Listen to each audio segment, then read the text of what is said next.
Strong woman robot. Strong woman robot. It's almost time to see who it is. Just let him put the liquid in the cup.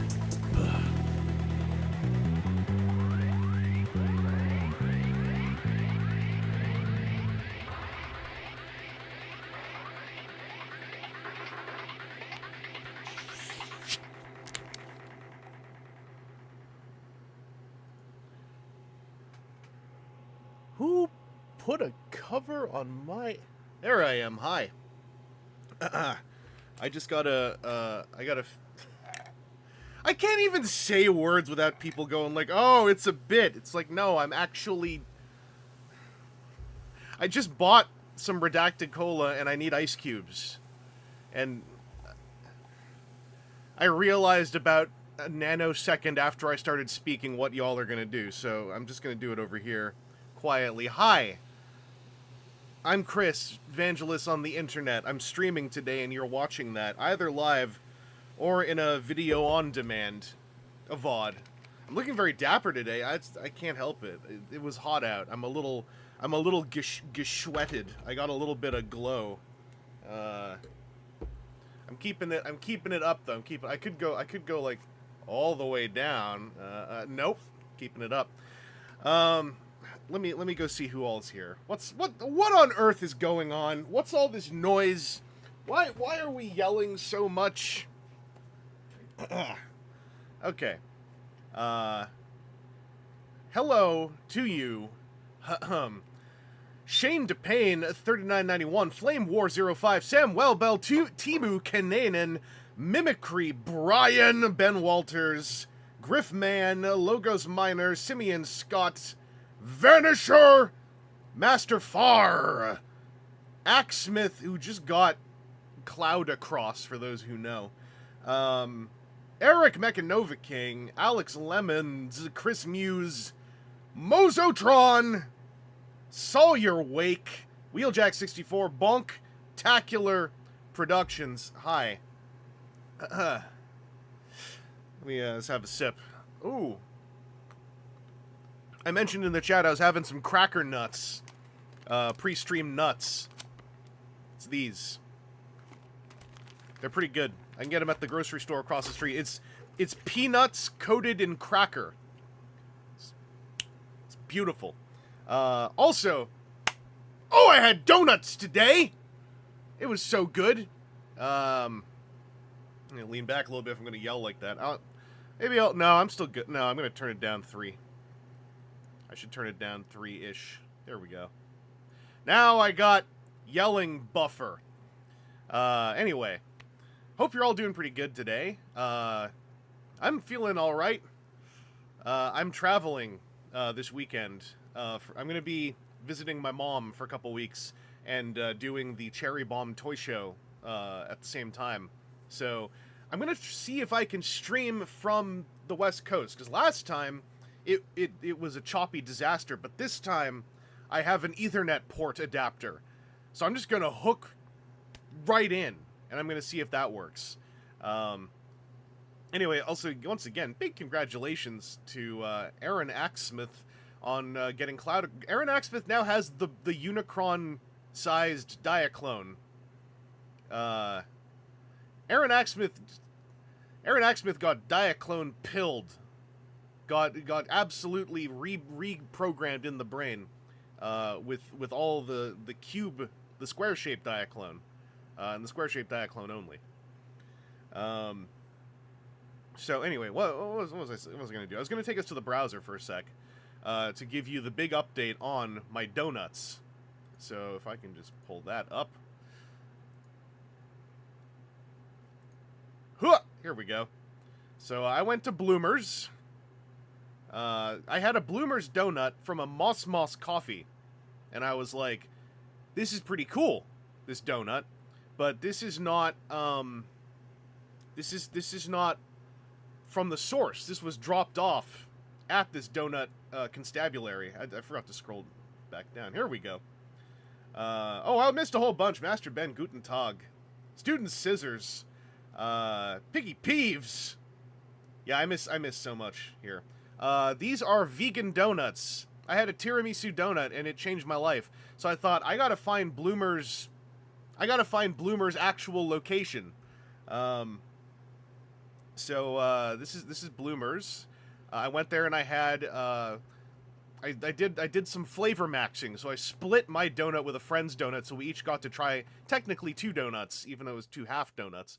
So I had a Biscoff donut, and then I also had half a Biscoff donut, half of a rose pistachio donut, and then I took home a couple donuts. That is a birthday cake donut and a London Fog donut, which are currently resting in a piece of Tupperware. Because I know, you gotta keep your donuts airtight.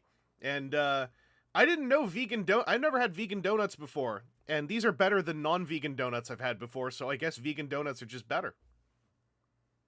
The vegan side is like, I'm thanks for telling me, I have no idea. It just tastes like the best donut to me. But if that is important to anyone for any reason, if you're in the Toronto area, look for the Bloomers donuts, because they're vegan and they're friggin' good. And they're also like, these were $3.85 Canadian each. You could sell a donut for $5 in Toronto. $3.85? I blinked when I bought these two. I was like, oh yeah, that's just over $7 in tax. And I was like, bigger tip. I expected to pay more. So anyway, that's why there's donuts in the thumbnail. I'm also set up just to touch on a few things. You know that hang on, where is it? Wrong news item. You know that Hot Wheels Optimus Prime, the $80 Optimus Prime. So one thing I was clued in on this by Army of Bees is, and I think Mattel, given that they're attracting a bunch of non-Hot Wheels people, Could have probably said something about this louder in the ad copy that I looked at least. Maybe I just didn't click the website and missed something. When it says Spectra Flame red and blue, Zamak body type, etc. So what Bees told me is that it's likely this thing is not actually painted. That's just the color of the metal. And that's kind of fascinating. That's not the most fascinating part, though. The designer posted on Instagram, so there's the prototype of this thing. This is a wilder mode on Instagram. Is there more photos here? Yeah, oh, there's how it works. Apparently it's very slightly modified from the G1 Optimus scheme. But I thought that was I linked this on Blue Sky. What is it? There's a sliding joint used so the shoulders and ankles could clear during transformation, and the hip joint spreads the legs out a bit. Anyway, I thought that was kind of cool. The $80 is very Mattel. So I can see that, like, if this little thing, here's what I'm interested in. If this little thing is actually made of as much die-cast percentage as a Hot Wheels, I'm super interested to see, like, what the tactile feedback is like. The moment I looked at the packaging, we're like, you can repackage it 2 different ways in this giant box that also seems to have a box for the instruction book. I was like, so is this like all the Masters of the Universe Mattel exclusives where they seem to cost more because the box is exponentially more layered? I think this thing, there's, like, you know, given it has, like, tiny moving parts and all this, like, fancy pants metal, etc., it makes sense to me that it's, like, you know, clearing $50. The $80 makes me really think, like, what if you sold this on a card? Would this have been a little different, you know? I think the packaging is actually a big culprit in at least 20 of those dollars. But yeah, Mattel is also just weird. So anyway, my understanding is Mattel sometimes, like, put their own exclusives on discount. Mattel sometimes send their own exclusives to liquidation, maybe. Maybe that was just a one-time thing. But I would love to get a hold of one of these without paying for it. Robot Lorekeeper, this is a post from the designer of the Hot Wheels lad, and this is the printed prototype, which I think is pretty fascinating. Like, I'm surprised I only barely caught wind of this, because I think this is like the interesting side of this project. That and like is that what percentage of that toy is metal? Because if it's like every solid hunk is metal and the joints are some kind of plastic that can handle moving all the metal, that is fascinating, and I would love to poke that thing. Ask Mattel for a sponsor. I wonder, because Mattel don't work with Toy Guru anymore, right? So can I show them my Toy Guru interview from near like a decade ago and go like, look, I harangued that dude. I kept asking about Frank Langella for the entire interview. Am I cool? Send me a toy. Anyway, there was also the big... I saw in the chat someone was like, what did you think about the stream reveals? So I wanted to just comment on you know, the big stream today, the really important stuff. So number one, I really liked it when Evan was like, for some reason we keep just repainting Ravage yellow, so this was a big moment to let Steeljaw have a mold. And I was like, yeah.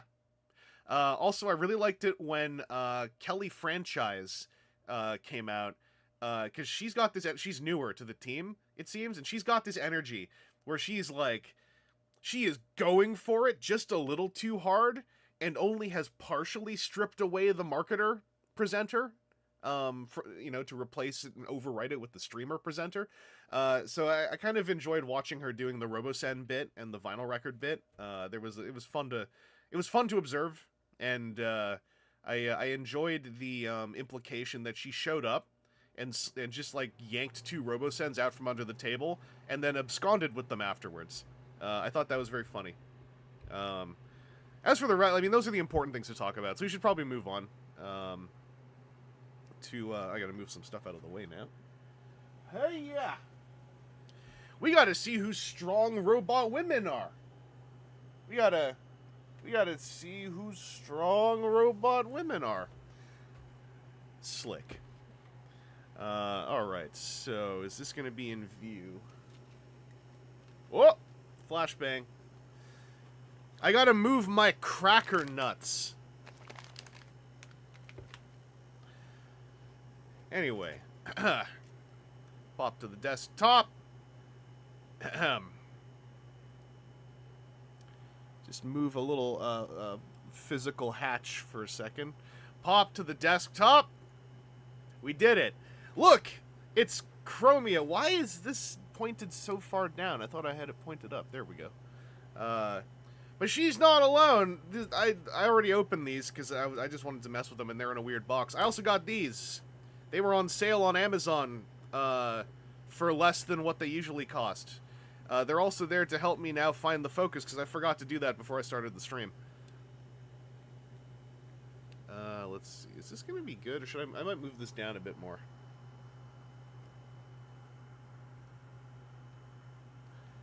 Huh, huh, huh, huh.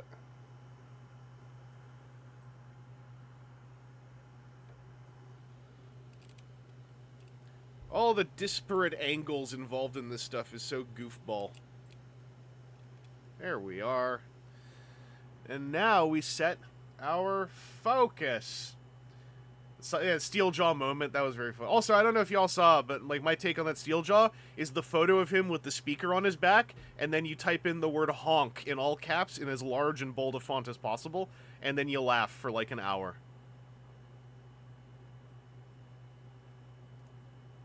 Alright, properties. That's right, girls' night. The colors on all these are all, yeah, the colors across these three made me very happy when I was looking at them together. I was like, this is good. This is how it should be. Hup, huh, hey, okay, this is the fun part, because the slider doesn't actually slide on here. That looks more in focus. Let's just roll with that and move this light a little bit. Alright, there we go.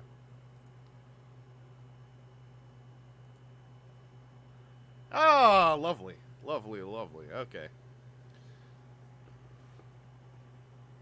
Does that Steeljaw have his butthole just hanging out, or was that a weird promo render? I didn't look at I didn't look at any rear views of Steeljaw yet, because I'm not a pervert.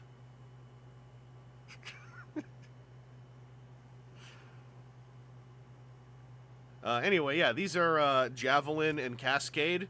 I was hype about these ever since they were announced, because I love Javelin, and Cascade is legally named Ascenticon Cascade, and that's probably the only time we're going to see the word Ascenticon on a piece of toy packaging this decade. So I really want it, because I like IDW 2 a lot, so these two made me very pleased.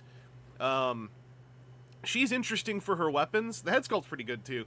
I also don't hate the boxcar from Siege, so I haven't messed with one in ages, so I'm pretty much enjoying this figure. The one kind of neat thing is her sniper rifle is this weird conglomeration of new parts and old parts. So it comes in the tissue packaging in all these disparate pieces. And then if you want, you can make the old gun as well. So you can give her like the long gun, or you can reconfigure into like, oh, how did this work again? Yeah, like this. Into like the old gun, and then the new parts form their own new little gun, which is kind of cute. And it has a handle. So when she's like, if she gets assaulted while sniping, if she tells her attacker, hey, wait for like 2 minutes, and then takes her sniper rifle apart and puts it back together into these two things, then she can like switch to close combat. It's kind of cool. Stream's chopping. Try a refresh. People tell me that that's usually something that helps fix it. Try a refresh. Try flipping your quality settings a few times. That happens to me with YouTube streams a lot. Also, yeah, the box they come in is really odd. Because it's like got internal printing, but then everything's in tissue paper. It's very, very interesting. Boxcar Cascade, Secret Hearts of Steel release, true, Tonbot. Dr. Lockdown, I am a pervert for Galactic Man. I missed a bunch of talking whilst I was doing stuff here. Cypher, had a scare with Ascenticon Cascade. The bikini front pops off a bit easy. Or wait. Oh, do you mean Autobot Elite Honor Guard Javelin? Her tolerances were very odd, especially compared to my Bumblebee movie RC, who has different weird tolerances. So, like, all the parts that are loose on my RC are tight on her, but then the internal workings in here felt almost like the measurements were off until I kind of stuffed everything. Then all the plastic reshaped a bit, and it kind of works now. The name of the 2-pack is, like, the Sniper Showdown, I believe. Oh, Cascade. Oh, does her... Oh, yeah, her front part comes off. Kind of. I forgot. She's odd. The wiki mentions this. I noticed it when I was transforming her. Don't turn her head around, because a lot of it's painted, and it'll get scratched the hell up. Just tilt her head up, and it'll fit through the hole. Anyway, yeah. I like this 2-pack a lot. I also just like these two designs. I like that even though they're retools... she re-wears this mold pretty well thanks to the head and the deco, I think. Also, she's an Decenticon, therefore she's instantly, like, better than any other use of the mold. Javelin's like a full-on, like, you know, lots of new parts retool, and I think she wears this pretty well, too. It helps that, like, they did, like, all this painting on the head. I'm really happy with these two. What color is it even molded in? Molded in pink and painted. I believe the guns are both... Yeah, the guns are both painted, I think. Because the gun metal bit here is molded in the kind of grayish blue. I have not inspected them too much. Oh, her head. I can't tell. But it's got, you can't really see on the camera, it's got on the spike here, it has that kind of like slightly matted, coated looking finish that painted parts sometimes have. And then the wiki said people scratched the paint on her head, so I was like, I will believe you. Robot Lorekeeper, I agree. Cascade, like, actually wears the boxcar mode so well, and it looks like it belongs to her. It's like it only took... math. 8 years, but we finally got the true boxcar character. And, yeah, Griffman, the new chest on Javelin is huge. These parts being new as well is, I think, pretty huge for the alt mode. But, yeah, these went down to 50 Canadian on Amazon, and I was like, it's now or never. I looked, they had like 4 left or something, and I was like, well, they might refresh them, they might not, I don't know. I want Woman Robot. And then I went to GameStop the other day and just, like, this was the one non-Rise of the Beast gimmick toy Transformer on a shelf that I saw. So I was like, I guess it's Chromia time. I almost wasn't sure if she needed to be on a stream. But then, you know, with the other two, and you know, I could then say it's a Strong Woman Robot stream, and we're here. It's use number 6 of the boxcar. I'm only talking about, like the Siege boxcar as a separate entity from the Combiner boxcar. Oh yeah, Nightbird was one too, wasn't she? Anyway, I'm gonna get this open. I've filmed my packaging already. I sworn I heard something ding. Anyway. Do this the proper way, the true fans way. Ah, there we go. For those who don't know, this is the best way to open your Transformers toys, especially when there's a window in there to rip out.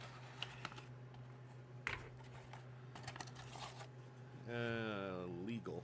Let's put this over. Oh, this is gonna get complicated. Put this up here. Okay. I don't really need that. Oh, right. Got branded Kleenex. I just went through huge amounts of unbranded Kleenex with the Sniper 2-pack, so this is a joy. Oh yeah, Mozotron. Another reason I picked this up was I was like, well, this might be the other Cyberverse character. So, Wheeljack 64. I have not yet seen a shard. And I kind of wanna take the gamble that I might still catch one on discount, because seems like the thing to do with the Izers these days. So I'm trying to price max. Plastic windows are back, I think, later this year or next year. I'm not sure. I have to, like, how do I put this? I have to do work and partially assume a character to have any, like, real heavy take on the plastic window discourse. So I try to spare people that, because I think that no matter what I do, I end up inadvertently making fun of someone. without meaning to, and without the intent of malice. So I wanna be kind to my fellow humans. 2025 is the plastic window return. Okay.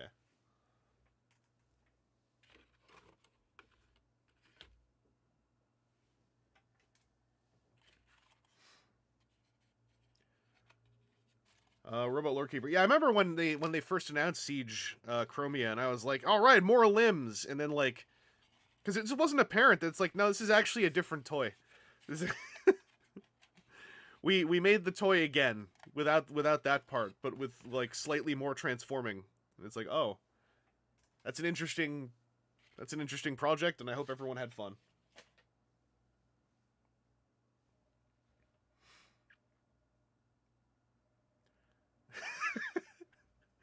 Robot Lore Keeper with the realization about knowing so much about plastic windows. Griffman, I agree. It would be nice to get an upgrade kit to like remove the ninja stars, but they gotta be the same color, because I do know from seeing pictures of this. Oh, you can see them glowing through here. I don't know if it's coming through on the camera, but like they're so bright they're glowing through the tissue. I would love to see like replacements that are just like do something else, because I'll try these. But like I love this color. I love this color. Do these work better than my Prowl? These work way better than my Prowl. Okay, I don't mind these now. My Prowl, this doesn't work very well. I've tried to make that clear in the video. These work so much better than my Prowl, because my Prowls, the gears like get so jammed and gummed up against themselves. Oh, that's really fun. Anyway, we got to put these where they belong. Sawyer Wake, what Fembot or FemCon do you want a new toy? I don't. Neither Fembot nor FemCon. I want. Well, there's a couple, but I want. I spent so long trying to remember Kelly Franchise Marketing's name that now I've forgotten half the names of the Transformers. Termagax is what. Mimicry, Termagax, that's who. I was going to say the leader of the Ascenticons. But yeah, Termagax is my absolute Fembot, FemCon, Femcenticon desire. Termagax is one of the best things in Transformers. Termagax has an alt mode in a panel, I believe. She turns into a box. She's a Cybertronian hover truck box. It's super straightforward. She turns into a robot basically made of boxes. There's so many ways you could go with Termagax. That would be fun. Dang, this toy feels like it went through a mold revision.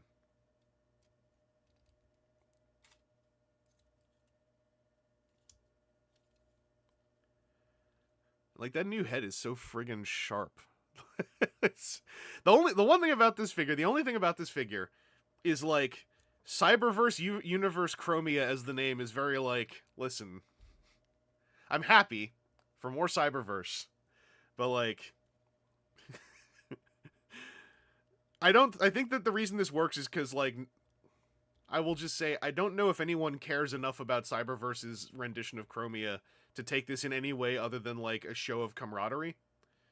Does the back of her head... Oh, it have a speedometer. Good. Yes! She still has a speedometer! Hell yeah. I was wondering about that. I don't mind it, though, because, I mean, like, if you're a headcanon reactor like I am, just a massive nuclear fission reactor of headcanon, there's so many ways... Like, I was looking at this going, like, what if, like, Cyberverse Chromia, ends up on Legacy Planet, and instead of scanning an alt mode or something, like she shows up, she's like, oh, usual Transformers thing, time to scan an alt mode. But because it's Legacy World, she's like, what if I just scan that guy? And then Animated Prowl's like, oh, what? And then just gets duped. And she's like, boop, I got ninja stars. Also, my tolerances feel better than yours. Eat it. Yeah, Chromia's main thing in Cyberverse is like, isn't it that she gets she gets kidnapped or hostaged? And then, like, leaves a misleading message for everyone when they come back to Cybertron, and that's, like, her main thing. Anyway, I'm going to turn her into a motorcycle, because I have actually fallen in love with this transformation ever since I kind of cracked the code for making my own brain remember how it works.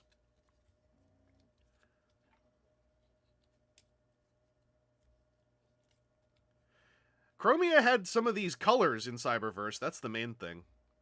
I was curious about whether her new head would even, like, nicely fit through here. I think it does, but now the speedometer is in a funny position.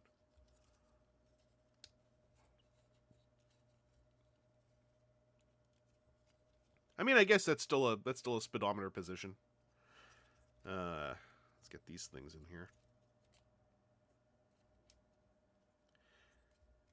Yeah, I like the kind of, like you put it, the regal fancy military hat look is a draw to me. Like it's how do you put it? It's just a very aesthetic. It's like, okay, what does this even mean? Like, is this like some kind of Kamian thing? Did this? Oh, they still couldn't get this thing to work right. This tab still is kind of a nothing, at least on this copy. Chromia's original head looked as if Mazinger had a pompadour. I wish my head looked like that.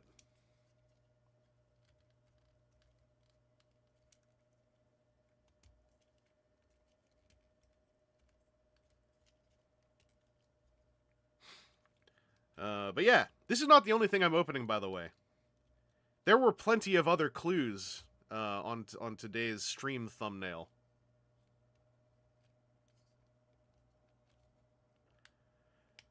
This is the big moment for me when I realized there's a tab slot here. That's a big help in figuring out this motorcycle mode. That, and like as many have said, just get the kickstand out now, otherwise you'll never get it out.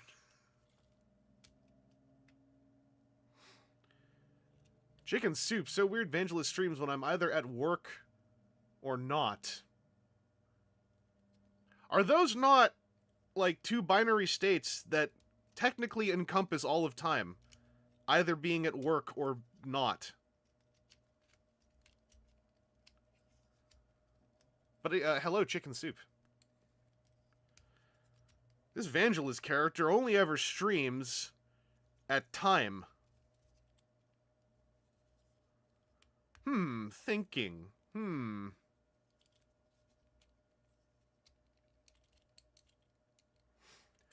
Army of Bees has never seen work and me in the same room. It's true, I am constantly asleep or procrastinating. Do we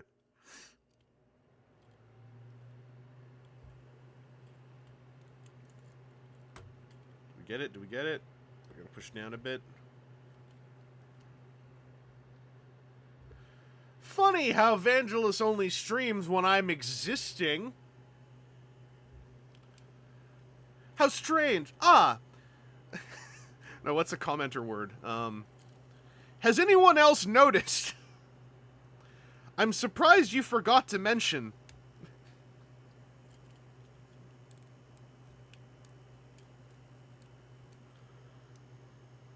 I'm doing something very wrong, but also I'm so close. I must have broken in Prowl a bit, like doing this so many times in a row. Huh, Vangelis only streams at time, but not space. Curious. Very, interesting. Ah, you seem to exist in a timeline as well. Yet you have comments to... I'm thinking about 50 different image macros now. It's a disaster. Oh, there we go. I needed to click this up one more bit. That's always the thing with this mold, and it's why I kind of like it, is whenever I can't figure it out, I just do something that I find extremely specifically satisfying on a tactile level, and then I'm like, ah, I fixed it. Anyway, Chromia motorcycle. The colors are friggin' gorgeous. I kind of like how making these the same color, but like in a contrast on this, is like somehow removing the signal light element. It makes this look more like a tail light. I can't remember if Prowls were different colors. If they weren't, then whatever. But something about this is making it not look like a signal light to me. It looks like a tail light. I don't know. This is really cool. Yeah, Flamor 05, Pastel Goddess. And yeah, A-Ken now it's just a brake light. Prowls were different colors. Thank you. I looked at them so many times that I actually can't remember anymore. You know when that happens? But yeah, Mimicry, yeah.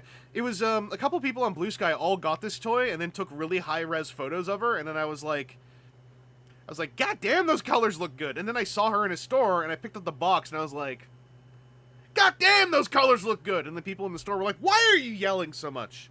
Friggin' Funko Pop collectors. And I'm like, I swear I'm not buying Funkos. Are the wheels transparent? Yes, but in a very dense way. They're a very dark, dense, translucent blue, I think. So you have to, like, shine some direct light through. It's actually coming through better on the camera than to my naked eye. Sora Song, I don't know what Dialga is. Yeah, Simeon's got the damn. Once I get the damn merch store launched, put toys in water, and goddamn those colors look good. Try shining your lamp through the wheels, June. The problem is my lamp is clamped onto a shelf next to me. I could try. This will hurt all your eyes, though. Wait, let me see if I can do this in a less belligerent way. Don't look at that. You can kind of see it shining through. I also don't want to blaze you all here. Dialga's one of those Digimons used by one Seto Kaiba. What a third-rate Digimon from a fifth-rate gamer. Kisama. No, don't look at it, Tombot! Put the protective glasses on! Don't look at the... Ah! Anyway, you got these friggin' toy earwaxes. So this was the preview. This is so that we could have some strong women robot here to oversee the main event of what I want to open up today. And that is hot, fresh reveal. I finally got one after all these years.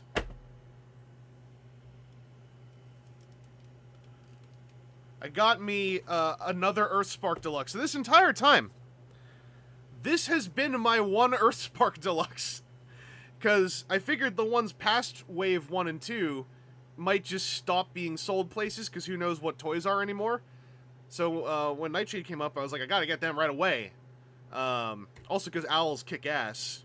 But otherwise, I kept seeing Wave 1 and 2 off and on, constantly. And always for MSRP only.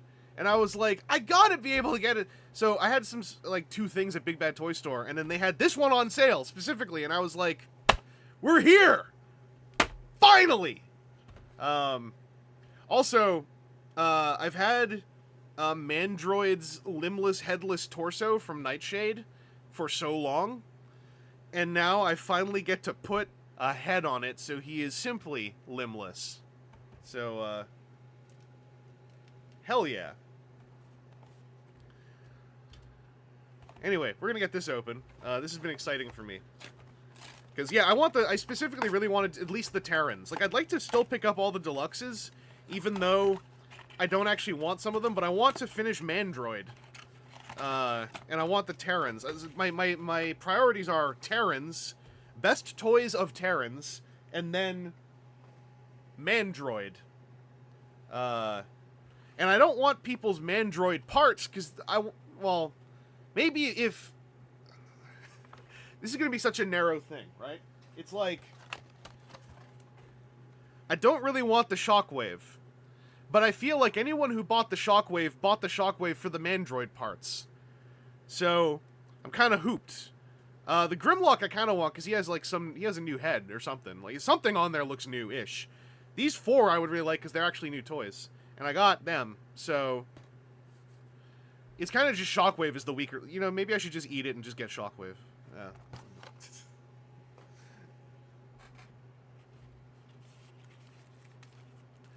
Griffman, I have all the Mandroid parts, but I kind of lost them before I could put them together. No!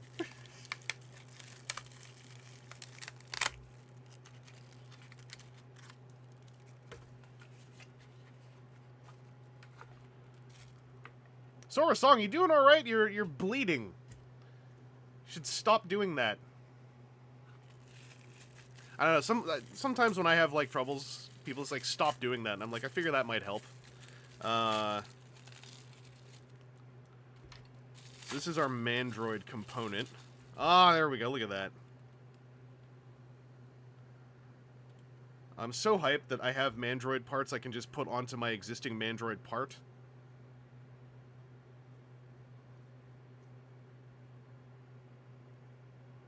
These come off. Interesting.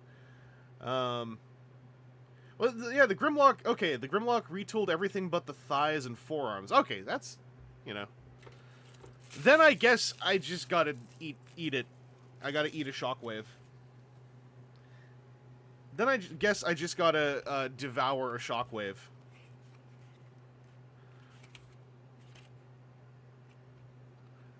Okay, these are like the string twist ties, but they're bright red.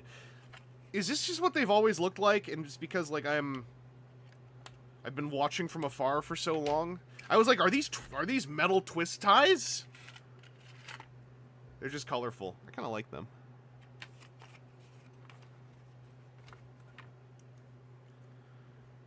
Oh, and also I know, because there's the big thing about this figure is it's like scale, and it's like, yeah, I don't really care about the scale. Now that I know we're getting warrior hashtag, it's like I just want a non-finger puppet,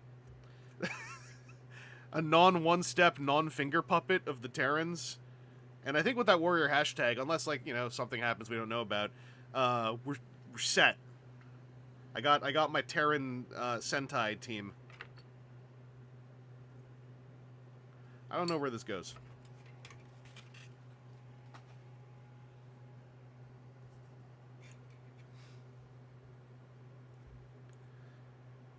The Earthspark twist ties are color matched to the figure. Is that legit?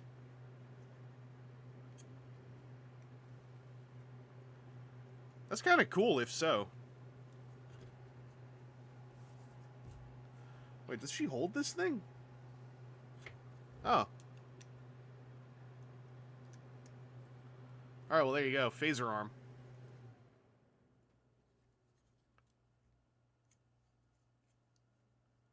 Does this tab in ever? Or is this just like, nah, it just sort of goes there. I'm guessing it just sort of goes there. This is more annoying than Sandstorm. Because, like, Sandstorm has a peg. It just doesn't work very well. But that's treatable. I don't know what's supposed to happen here. Okay, V-Rider says no, it doesn't. Alright, I'll just get over it. Oh, yeah, this is the deluxe.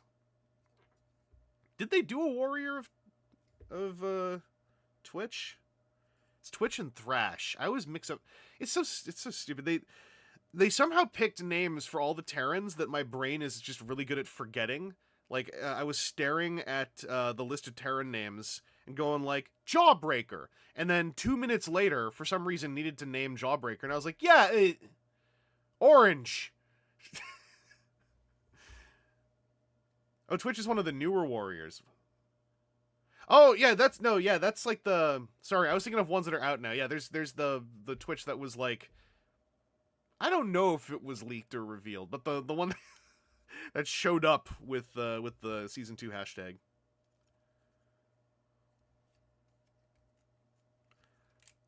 I had missed that these things were on ball joints. And they spin, holy moly.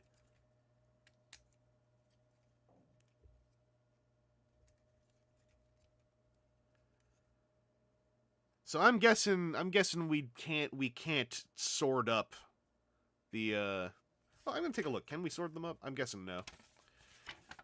Phase 4, did I get a haircut like a couple of weeks ago? Well, a week and a half ago.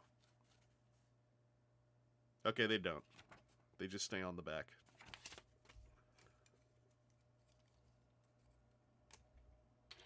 It was a toy listing from an overseas place. Right. The last bunch of quote-unquote leaks have just been like Amazon and retailers just putting stuff up, right? So it's it's been a bit odd. I might have to. I know without the window, this doesn't make as much sense, but like I gotta wait a bit on because I got like sort of loose hips. But I'm finding, I've mentioned this before. Sometimes I just leave Transformers alone for a couple days, and it's like something dries off after they've left the box. And I used to think it's because the box had a window, but these boxes don't have windows, and yet this still holds true. Maybe it's just the climate in my apartment like fixes them. To pause, depends on how much you trust popping out translucent ball joints. Yeah, that too. But I mean, there's nothing on here that matches a 5mm port anyway. So whatever. It's not the biggest problem in the world. Oh, that feels good too. So now you can do like what do you call it? Wooden puppet mode. So you're like, I'm going to do my little dance. And then that's why the hips are a bit loose, because it's like we're doing a jig. Y'all ever seen those puppets? Is it just me? You know, the puppets where they're like, they got googly legs and you kind of bounce them a bit? Anyway. Gonna transform this toy. I saw in the instructions that they turned the head around, so I'm doing that, but it's already not working. No, it's supposed to do that. Okay. Oh, it's supposed to go like this. Nope. Flame Aura 5, you know the puppets. Alright. V-Rider, you can sort of wedge them in her hands. The Takara one specifically retooled it so you can't do that. Oh, jeez. Takara's like, the designer intent is paramount!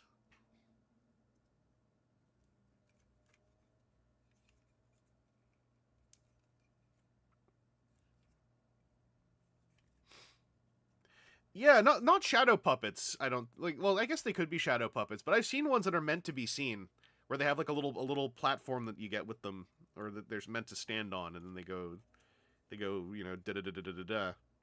They make that puppet noise. They make that puppet noise while they live like puppet boys, trying to catch that puppet fame. Before they get real puppet lame. Cypher, designer intended paramount unless it's not coloring G1 toys like the animation models. No, they just gotta find the most common fan-made animation model that shows up just as often in search results, and then specifically use that one.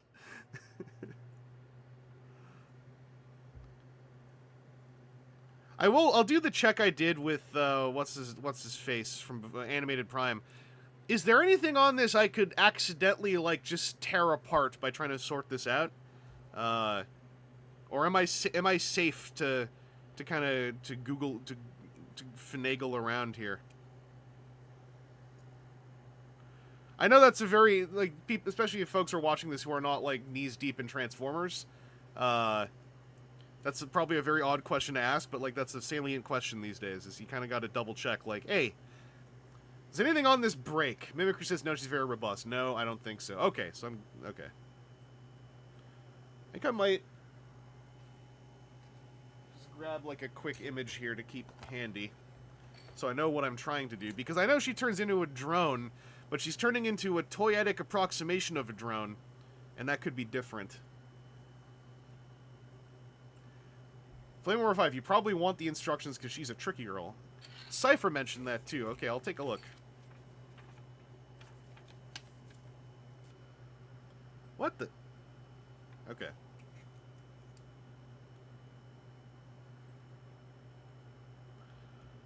So they're saying just lift this up. But, like, how?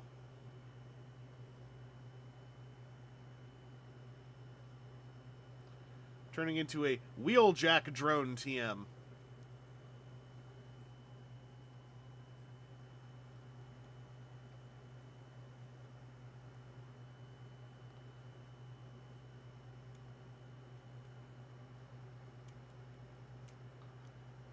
I don't understand how you get past this little orange bit.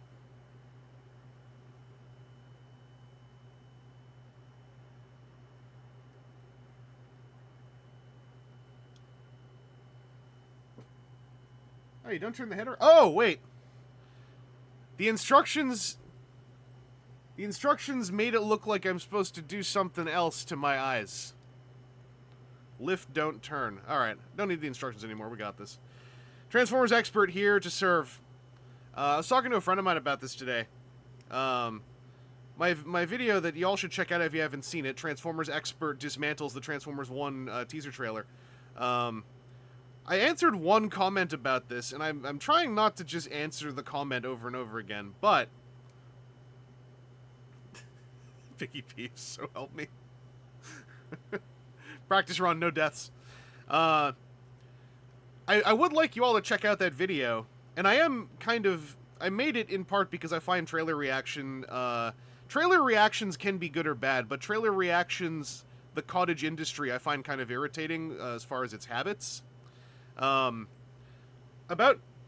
90% of what I'm saying in there, though, is, like, actually true. I'm not, like, doing a... Someone left a comment going, like, it's amazing how you said absolutely nothing and stayed in character for 35 minutes. And it's like, part of the trick was I wasn't saying absolutely nothing.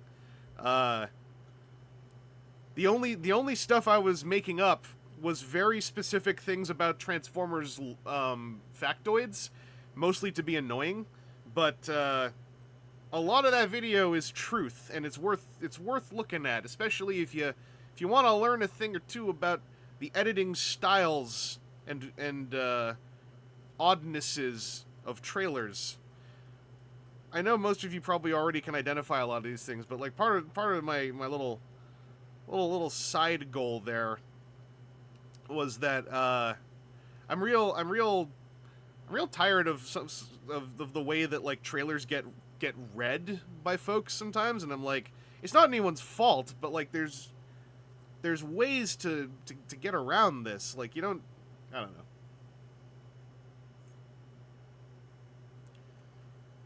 That's right, I'm a certified Transformers expert. It took me a mere 5 minutes to figure out how a head works, and like, frankly, I'm surprised a lot of you aren't intimidated by that.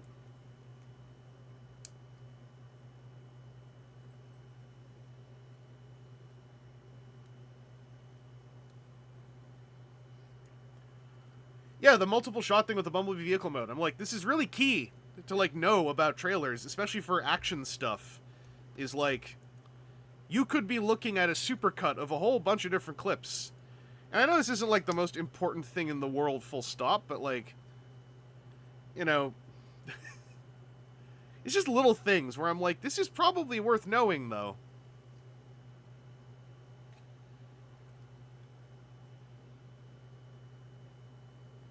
What's up, Chris Carnage?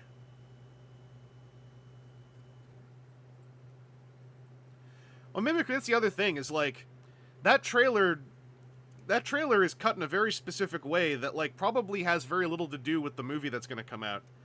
Not to say it has nothing to do with it, but, like, trailers are inherently meaningless at a certain point, aside from a few very key ones that are made really well. And I think that when you're in a fandom, and not Transformers specifically, but like when you participate in fandom, trailers get given this like very sacrosanct amount of respect and importance, when trailers are meaningless marketing tools that occasionally are edited in a really neat way.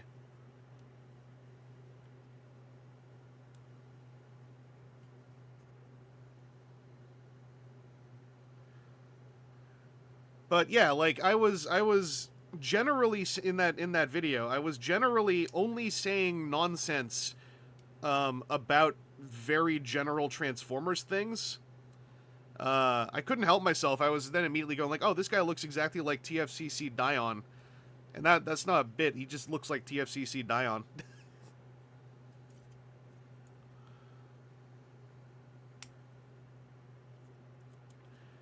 And I'll just add, because like I'm thinking about everything I'm saying already. I'm definitely not sitting here going like, and thus you should just give it a chance to enjoy the movie coming out. It's like, whatever. Doesn't really matter, but I don't see how that trailer is like indicative of much of anything other than like it's a kids movie that is very much in the vein of the Mario Brothers movie, tonally. But because this one's about Transformers, this one's about a thing I care about, so I actually want to watch this one. Whereas the Mario Brothers one is about a thing I'm like tangentially vaguely interested in. So I was kind of like, I'll see what other people say about it. I'll see some clips later.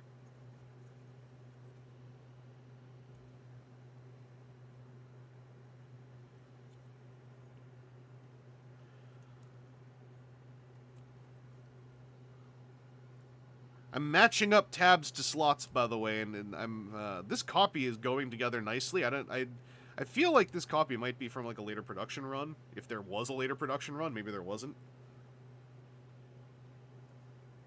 I thought these were little grabber hands, and I didn't realize they folded all the way back until I saw the tab sticking out.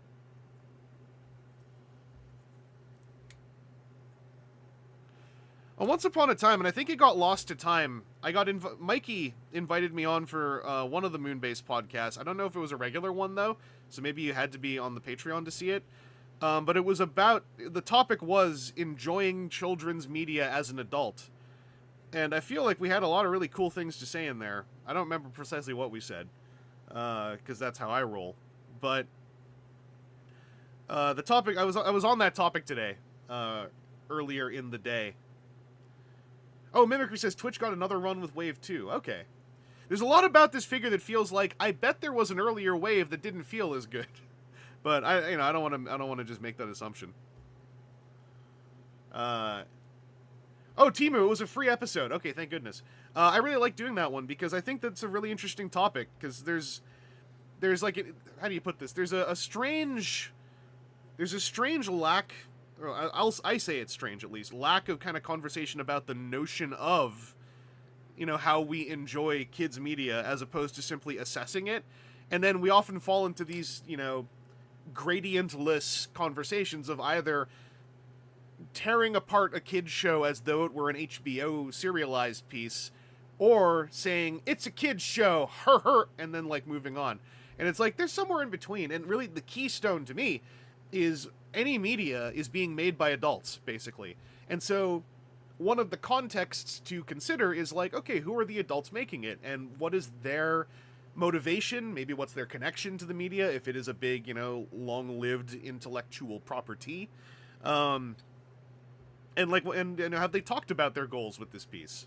I think that stuff is really, to me at least, is like what can make for some really fruitful conversation.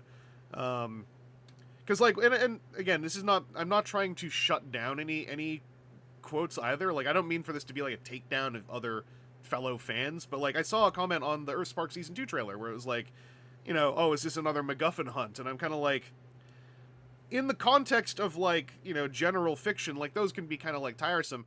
But in the context of, like, kids' media, those are a way to fashion episodic happenings.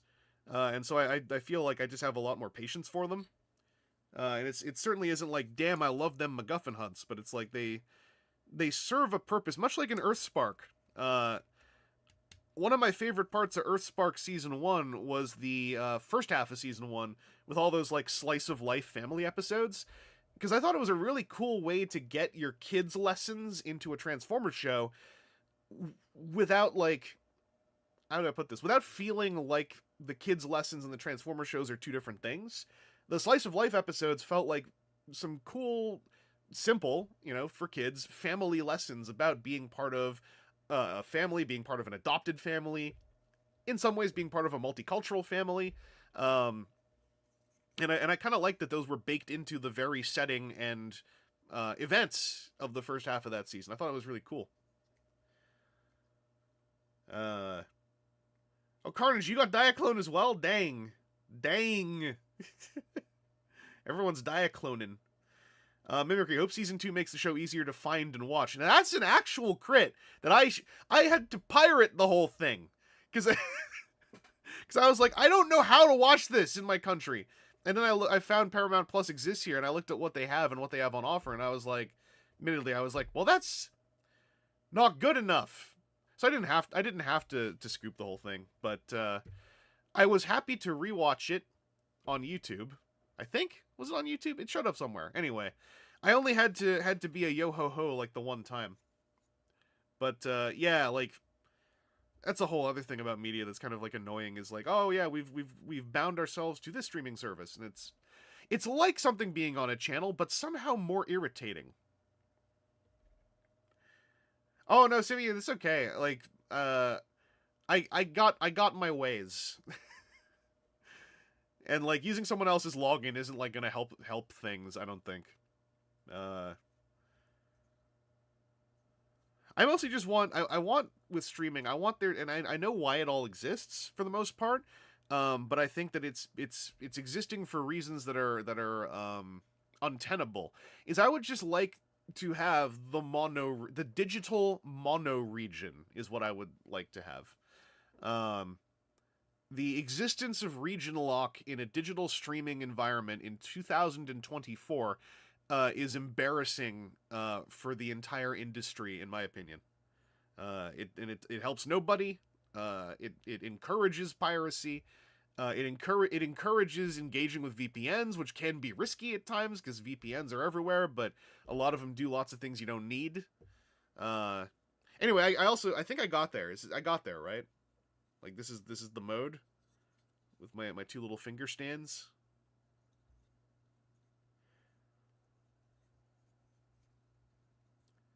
Mimicry. A lot of places on the high seas stop at EP8, annoyingly. Oh. That is annoying. I got it! Alright, I actually like that transformation because, now that I know how it moves, everything has like a tab and a slot, which makes me really happy. But then that also means, like, why does everything have a tab and a slot? Literally everything. Except the chest locking in robot mode. That's such a bummer. LA. I've been to your city. What can I do? Do you need more lemons on the lemon tree? There's a lemon tree at the Hasbro Los Angeles building. That's what that bit is.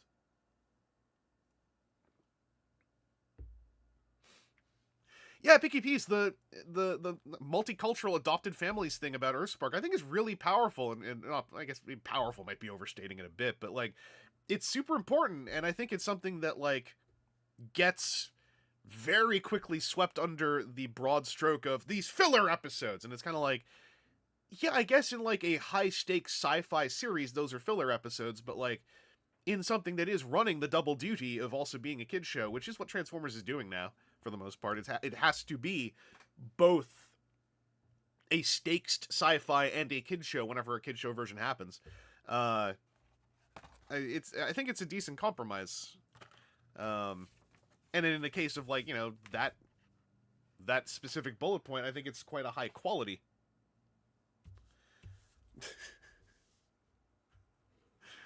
I'm no lemon thief.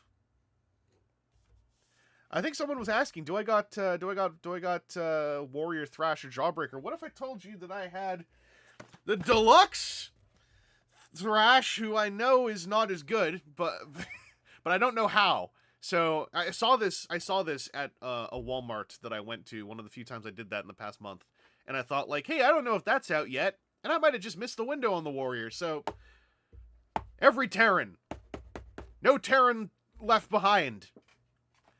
Also,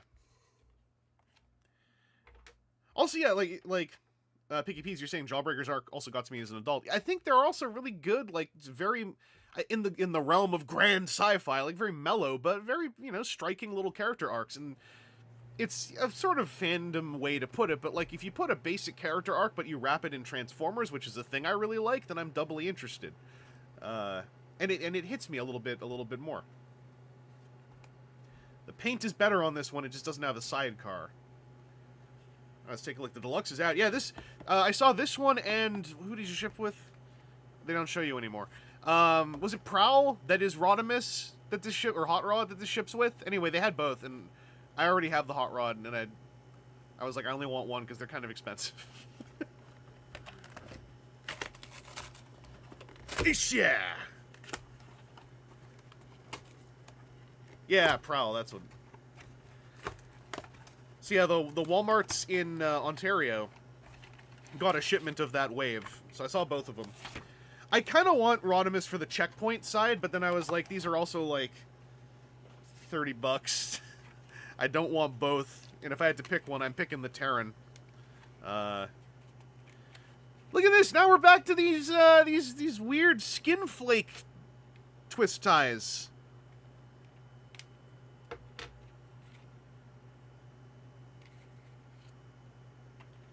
Hasbro loves putting Prowl into toy. Prowl always shows up going like, have you heard of Evergreen? Kids, have you heard of Evergreen? Do I look cool? Well, let me like, I sometimes think of Prowl specifically as this weird, like, marketing rep character for Evergreen.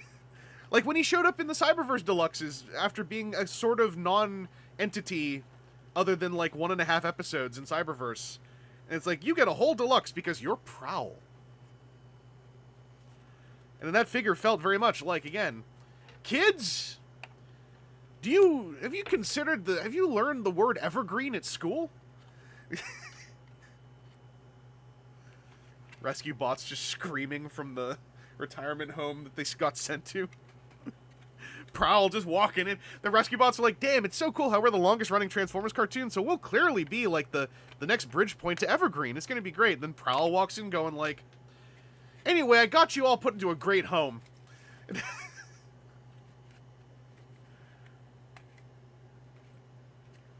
Prowl gets extra releases to keep the names. Yeah, maybe they're just really freaked out after like some meeting sometime where it's like, we almost lost Prowl. Never again.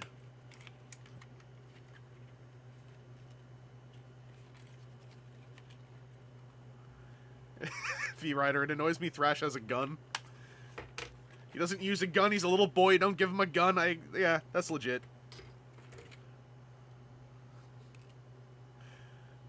Deluxe Thrash, why are you giving this child a handgun?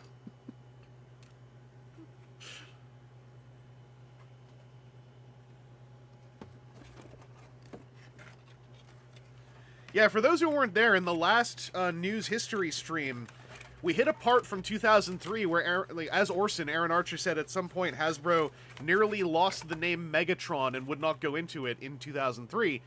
And then Archer Monster showed up in the chat, so he said, hey, Archer Monster, it's been 21 years. Can you say now what happened where you nearly lost Megatron? And apparently there was some toy line at the time, back in the early aughts, that was like gunning to call their villain character Negatron. And Hasbro Legal at the time was like, can we skip fighting over this? And so they went to the Transformers team because they were like, this could save us some paperwork.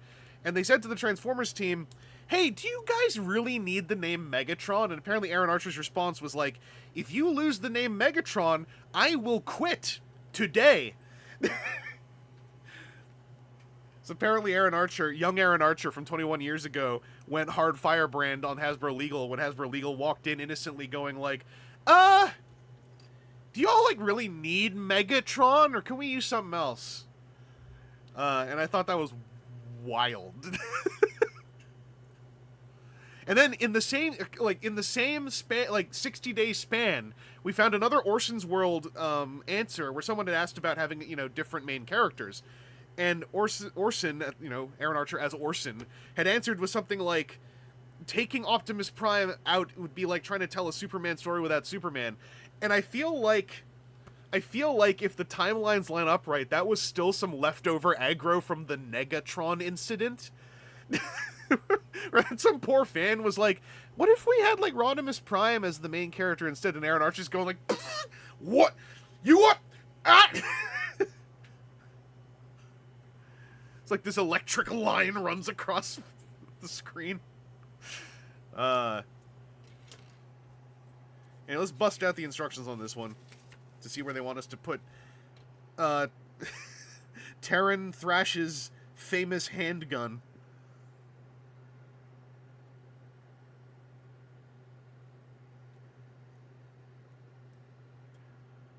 So it's weird, because this is like, look, he's holding a missile. But then if you swivel it this way, that looks effect part compatible. Do I have any sitting around here? I don't think I've remembered to bring any over here.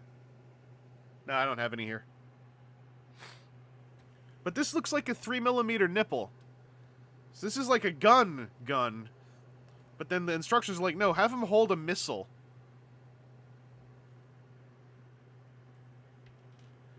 What do you think they'd call Megatron now if they'd lost the rights to his name? Gigatron. I think it would have just been Gigatron.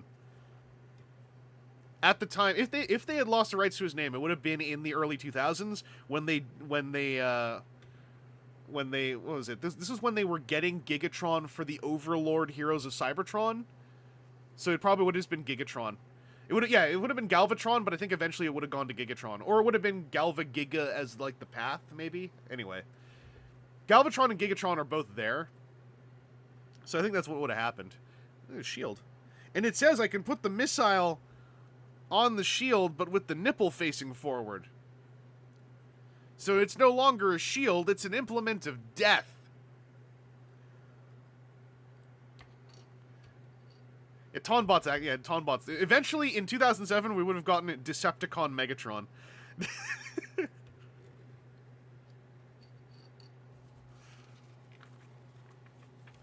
I will say mimicry, as always. He looks way brighter. It's because of his plastic color. He's catching light a lot more. He's not as blinding in person. He's a sort of mother of pearl, but like a kind of grayish mother of pearl as opposed to a warm mother of pearl. Show us the legs for free?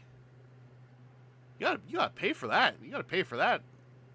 You want free legs on this stream? Donate. Here's his legs. The knee bends that much.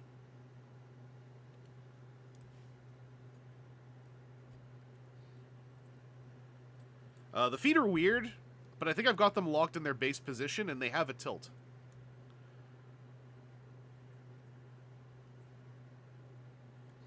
The Takara one is shinier, I think. It has, like, more pointed, contrasting paint on the eyes and the spark, I think? About to start censoring armpits. Listen, I wear a t-shirt, alright? Whatever. Try to see something, perverts! We zipper down a little bit, you think? Zipper down a little bit? I'm going to look at the instructions for this, because you know what? No. We're going to give this another try. Where's my picture? It's full of stuff. Ugh. Fixed. I got my picture. I can figure this out.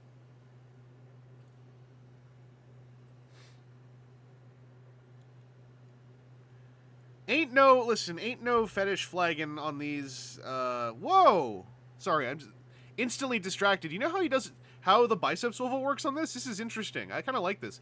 So there's a bicep swivel because it's a ball socket joint cut this way. That's freaking cool. I like that. That's some of that LA design team ingenuity I'm always looking for. I should say, like, I kind of mythologize the LA design team, but it's only because we don't know who they are, and they seem to have interesting things happening. He has what? I saw, like, a bunch of joints here. I guess I have to unlock stuff. Oh, yeah, look at that. If you unlock the backpack, you get an ab crunch. That's kind of cool. So it's kind of like Legacy Animated Bumblebee. You gotta untab a thing, but also it's holding pretty well. And the backpack is staying upright, so that ain't bad. GD Slalom. It's okay being late. There's a VOD. Did any of the reveals today catch your interest? I said earlier, I really enjoyed Evan's comment about, kind of snarky comment about how they keep making Steeljaw just out of Ravage painted yellow, and finally Steeljaw gets to have his own toy. And I also enjoyed Kelly Franchise coming out for the Robosend and the vinyl record bits, and just having this kind of theater kid level of, like, going just a little too hard, but sort of gelling in, but having not quite removed all of the marketing brain rot from her vocabulary. She's in this really interesting, like, midpoint part of being on the streams, and I'm hoping she sticks around and eventually evolves into, like, a BMAC sort of final form. Like, I think it's easy to forget how BMAC comes off like almost a different person in the early streams that BMAC was on. A Mozotron, it's alright. You know, that's a healthy brain rot. It's a healthy and known and treatable brain rot. Any thoughts on Studio Series 86B? You want me to talk about toys on this stream? Is that what you all were talking about? You didn't want me to talk about the Hasbro employees? You wanted me to talk about the toys on the stream? I didn't know we had a bunch of nerds in here. What?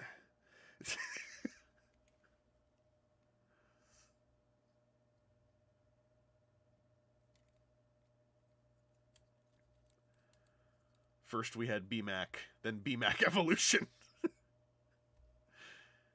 Did BMAC ever mention that he has a kid? Because on the stream today, when BMAC was like, "My kid's gonna see me on the screen," I was like, "BMAC? What?" What? For some reason, I thought BMAC was like 20. Oh, yes, mentioned it before. Dang. My parasocial is so friggin' low quality. I don't even know BMAC has a kid, and you all already knew this? Damn it. God damn it. He mentioned his daughter carrying Blaster around. Damn it. I'm supposed to know these things.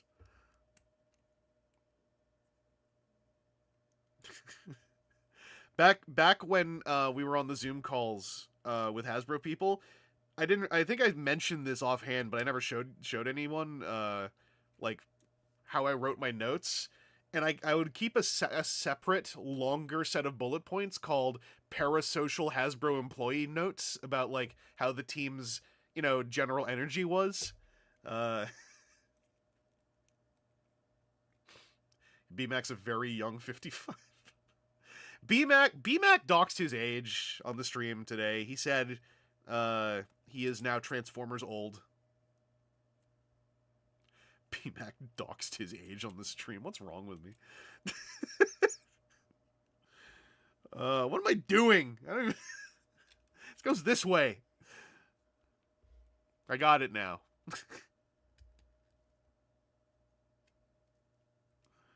Only slightly creepy. That's right. That's that very special level of quality I strive for in my parasociality. Only slightly. You got wrist swivels, I just noticed.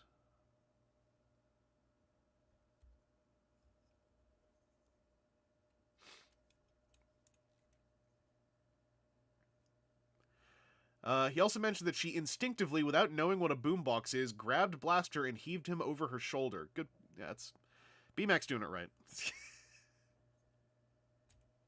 The realization of BMAC's child has hampered your motor skills. Maybe.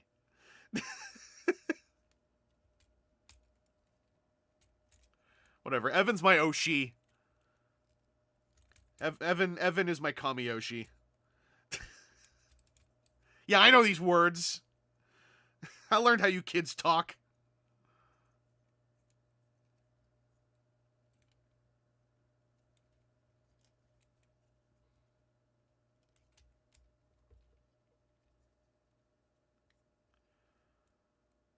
Oh, Mark has a kid too?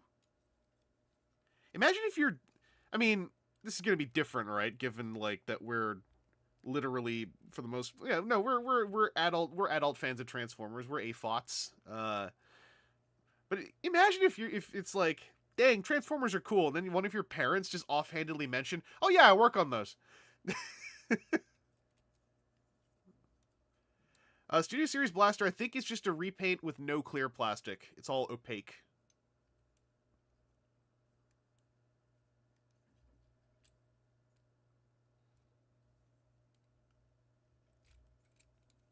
So dang, we got forks. We got fork tabs in here going up in there. Hit. There we go. Studio Series BMAC win. For real. For real. Stratastrong, glad you know kids talk. I have 3 and I have no idea. Well, you gotta study them, right? You gotta... You gotta ask them to let you participate in their rituals so that you can, you know, get a better understanding of how they function, and then use that knowledge for tactical advantage in future.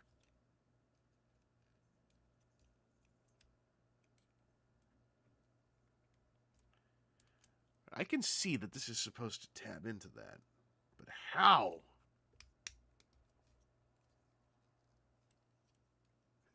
Oh, Aaron with the giant robot base update. GRB just hurt me transforming it, so top heavy. Dang. Where do the Hasbro designers fit into your legacy canon? If like whenever someone will make it to the core of the legacy planet, and it's like a Unicron orb brain with all the monitors, but it's just playing Hasbro Pulse streams. And then whatever character gets in there, their mind just liquefies on the spot. Like Cthulhu stuff.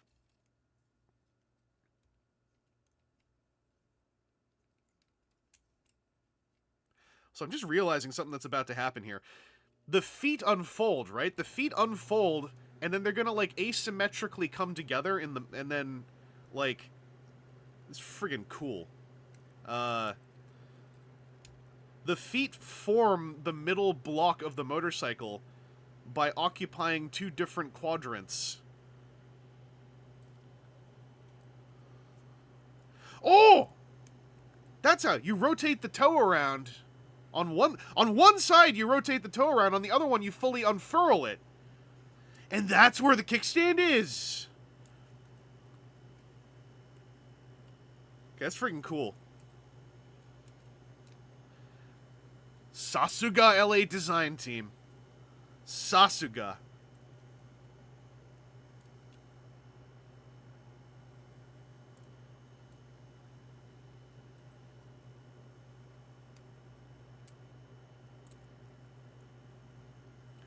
Like, look at that. It's freaking cool.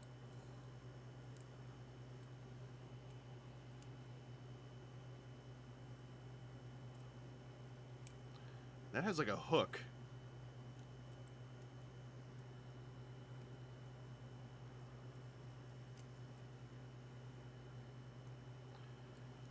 Yeah, legacy characters. The one legacy character who gets to the core of the planet is the one who has the Buzz Lightyear crisis. Like, watching their own toy getting previewed on a stream, and then, like, their eyes just melt into the back of their head and they start speaking in tongues. Does it have a 5mm port on the right side? I don't see one right now. When I get there fully, I'll double check. Like, I might just be missing it because I'm goofing around with this thing.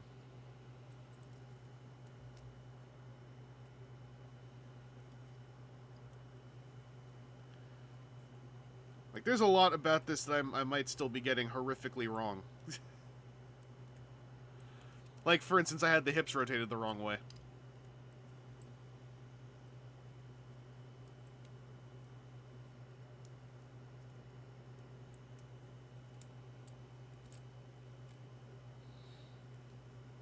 Yeah, like this.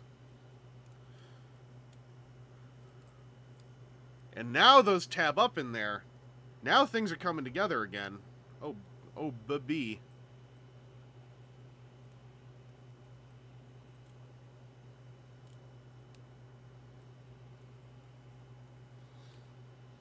Oh, that's why the 1 foot does that. Oh, that's freaking cool.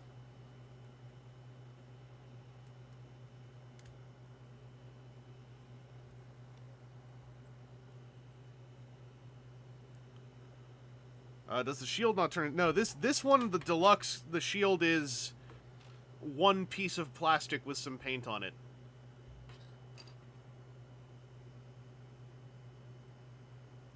Yeah, GD Slalom, similarly. This last, like, couple years of motorcycle Transformers has been so much of a pleasure to... It's been a pleasure to partake in as a fan of this stuff. Like, this last year, a couple years of motorcycle Transformers, it's just been banger after banger. For me, at least. Even the weakest ones, like, just do such interesting stuff.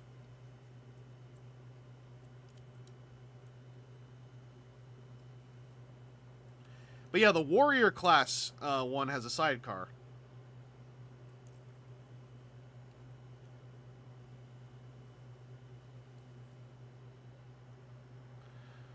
Oh, this is interesting. So this side had two pegs, a peg and a slat that went in there. This side has like a J-hook.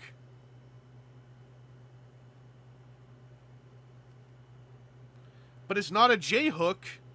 It's a square peg on a rectangular stick. That's so weird. Sasuga! Sasuga! Oh! Okay, so this opens to let the kickstand come out. Bonkers. These menaces. I love them.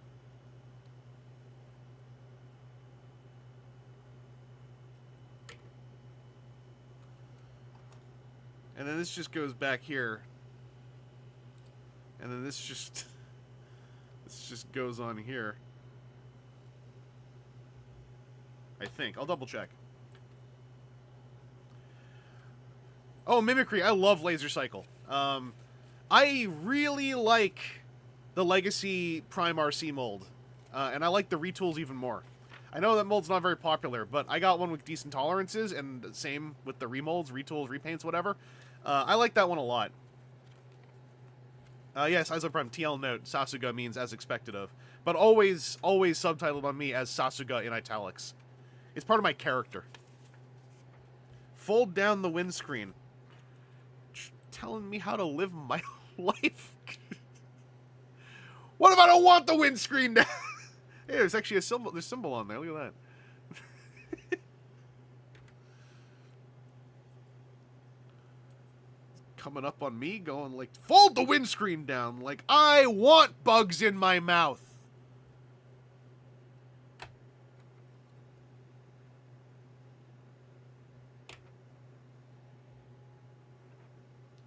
Earthsparks window, please. Can you make Hasbro do that, Vangelis? All right.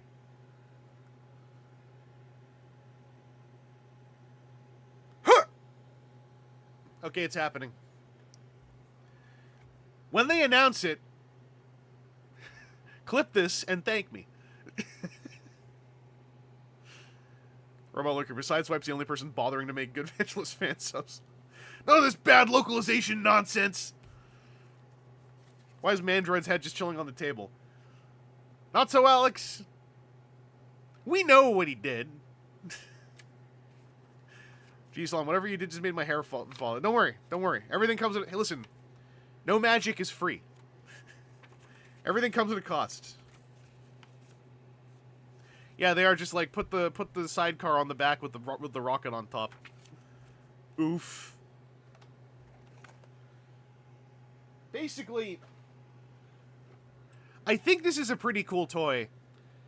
And if this existed on its own, and I was not aware that there was a sidecar whole gimmick thing to think about, I would just be like, well, that's a neat toy who has a funny afterburner thing on the back. That's a neat motorcycle toy.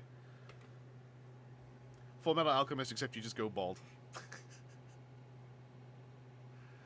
But yeah, knowing that there is a whole sidecar thing, that's a bummer. If it took Deluxe to make this with 2 pieces of plastic, I see how the sidecar didn't work out. I don't know how the Warrior works. I know that this shares parts with the Warrior, but I don't know which ones. So it's totally valid to be disappointed with this, but I do think in a vacuum, this toy is completely fine. I think I might run through and do a little bit of thickening on some of the tabs, just so they have a bit more of that grippy oomph. But, you know, I am a toy scientist. And as I was staring at this, waiting for the stream, I was like, you know what? We gotta do things right. We gotta do things proper. I get the full data set. I'm not here to half-ass things and go like, oh, what if we tried putting beef broth in instead of chicken broth? No one will ever know. I bought both broths. I know what I'm doing. So we freaking get into it. That's right, way. Now these are some good twist ties, not like that friggin' deluxe class thrash with all those plastic nonsense turtle killing twist ties.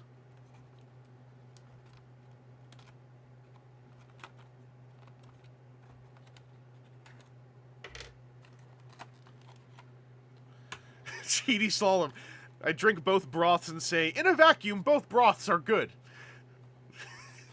Also, yeah, I got this one off Amazon, and it showed up with just the biggest hunk taken out of the chest light, but you know what? I think I have paint that literally looks like this, so whatever. I'll fix it. That's right, I bought both thrash instead of making my own.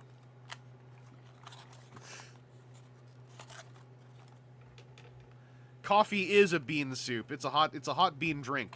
Okay, here's the thing. Has the internet done this already? I was about to say, is coffee a soup or a drink, or is it a sippable soup?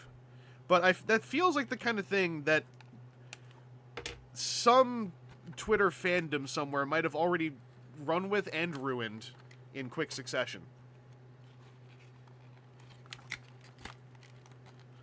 Listen, I didn't go Earthspark crazy. I just want all the good Terrans. And if one of them has to be 2 toys to have all the good Terrans, then, like, you know, here I am. Real tricky to get this back one out here. This guy is fully, like, hand-bound back there. Is there anything in here that I need? Oh, I see the instructions in there. Oh, man. Why are the instructions harder to steal than the toy?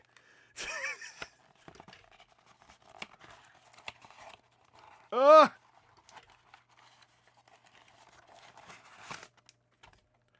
Is there anything else back there that I need? I don't see anything. Sideswipe says coffee is stored in the balls. Toy with no instructions, useless. Yeah, I think he's had enough of the cube rule of food, doesn't want to consider the idea of coffee as soup. That's why I have to, like, ask people now if someone's like, hot dog taco? I'm like, don't say that until we've cleared with everyone that we're all cool with this.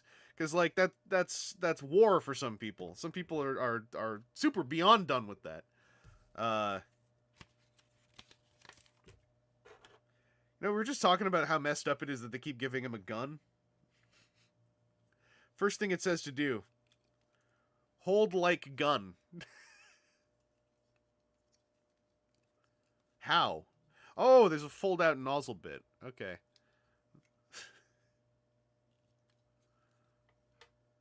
Bigger gun. Still child.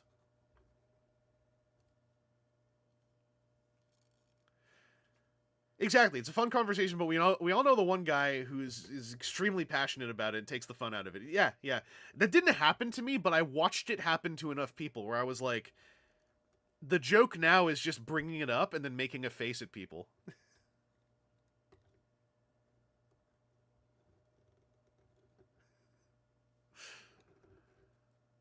Like, I don't know if this is worse.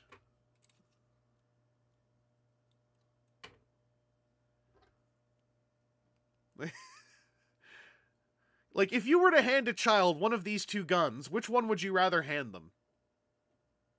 That's a what do you call it? That's the people tied up in front of a streetcar question or whatever.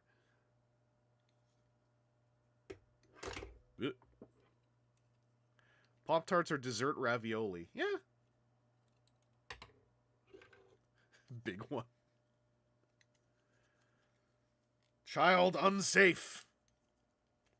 It also says to store this on the back. If I do that, does the toy keep standing or does the toy fall over? Keep standing. Cool.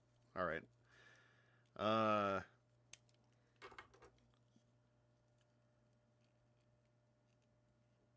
So I was like, oh, there's a thigh swivel. It's just one of those really, like, neat ball joints where they leave enough room for it to kind of thigh swivel. Can't help but notice the lack of ankle tilts on this warrior class piece. So yeah, the limbs on this one are just ball socket fun. The knee bends in more, I think. Oh, the wheel on the sidecar can lock in? Really? Oh, that's cool. Yeah, it locks in on this thing here. Get that between some spokes. That's really cool.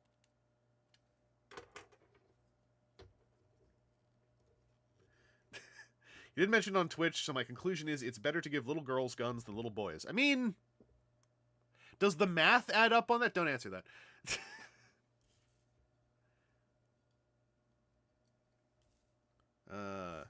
Yeah, the gray is more sheeny than the mother of... Well, the mother of pearl they use on this has a pretty cool sheen in person. It absolutely does not... It doesn't look like it at all in the webcam, unfortunately. But this still has a bit more natural sheen. There is a kind of cool sheen on this, but it's you kind of got to see it in person. And it is very, like, faint. It's very, like, snowflake sheen, you know, like, where it's not really there until you really look for it. Ankleless behavior. Shameful. This transforms completely differently. What are the...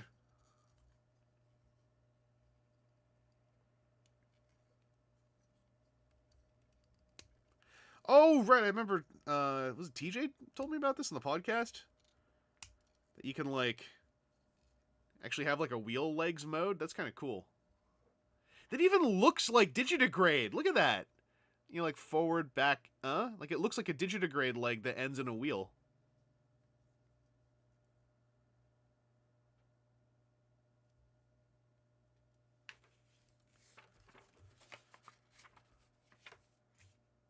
Yeah, Alan Weaver. I still want to pick up a Bumblebee movie, Shockwave. But yeah, the whole like bicep swivel discourse, and then it like, you know, it turns out the toy's still fine. It's like there's ways for a figure to ride out missing one of the key quote unquote, you know, articulation points. It really has to do with like what the rest of the figure does. I think when it's posing. And yeah, he also has a forearm swivel, which is like a whole thing.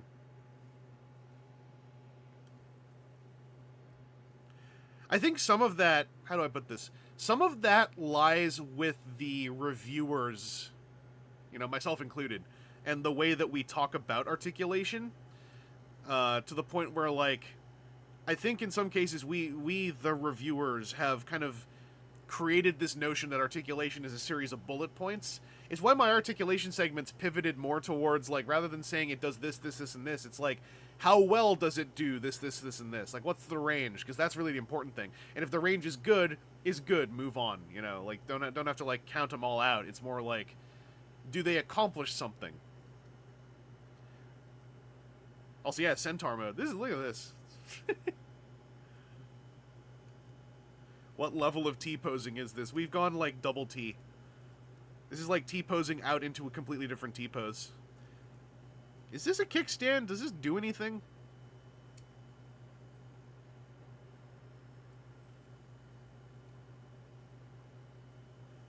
That's not a kickstand, is it? No! That's a locking bar. Okay, that's kind of cool.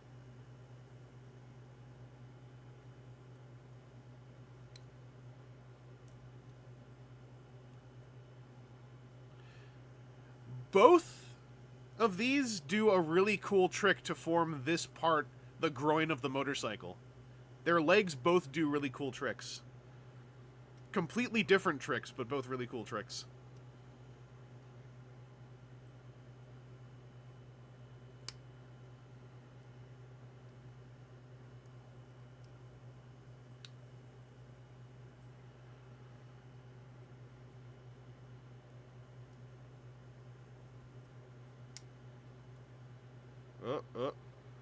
So is this going to be related to that now, or is that just there?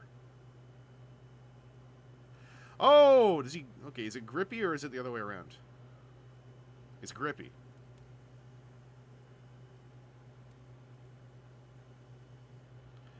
And then we flip that out.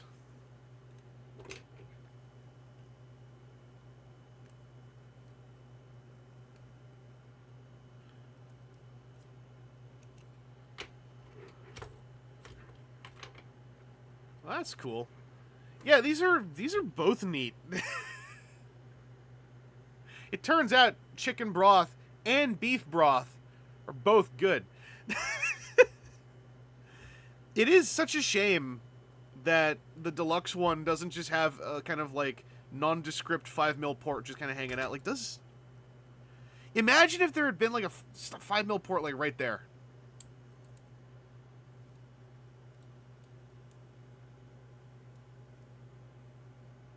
Like right there. Or if there was one on the...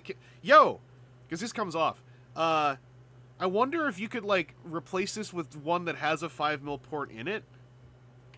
Oh, it's for the other side though. Damn. Hand can rotate for the 5mm port. That's... Ooh, does that work?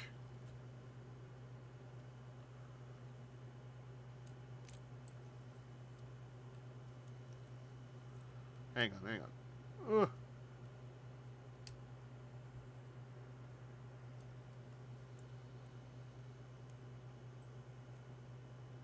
So I can rotate this part out of the way too.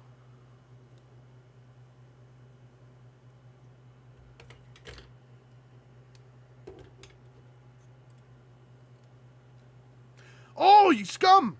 This thing has a little, like, guiding tab on it that prevents this from working.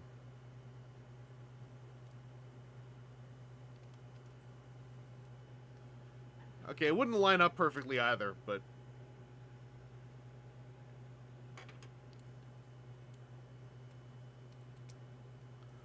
So close!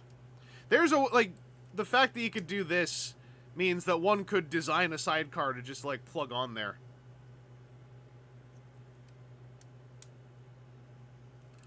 Well, you can't do the other side, because then it's facing the wrong way. As the aesthetic ain't there.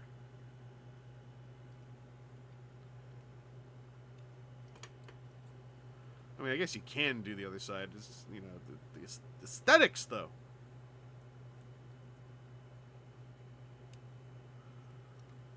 Aesthetics are still real to me, damn it!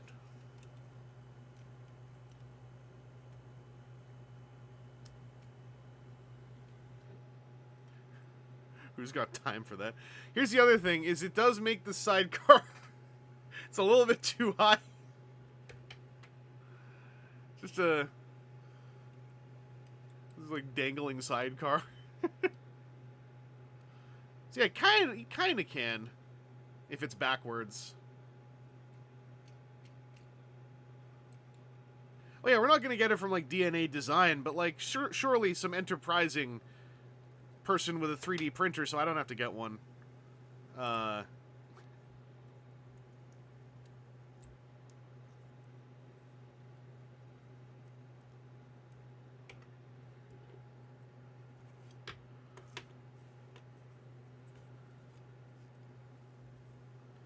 Oh, wait a second. That's a 5... Does it spin? Does the port itself spin? Or the peg? The peg itself spins, but...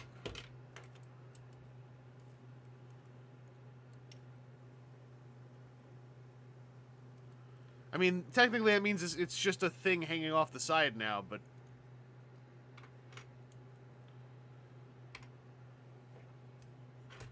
There is room for there to exist something.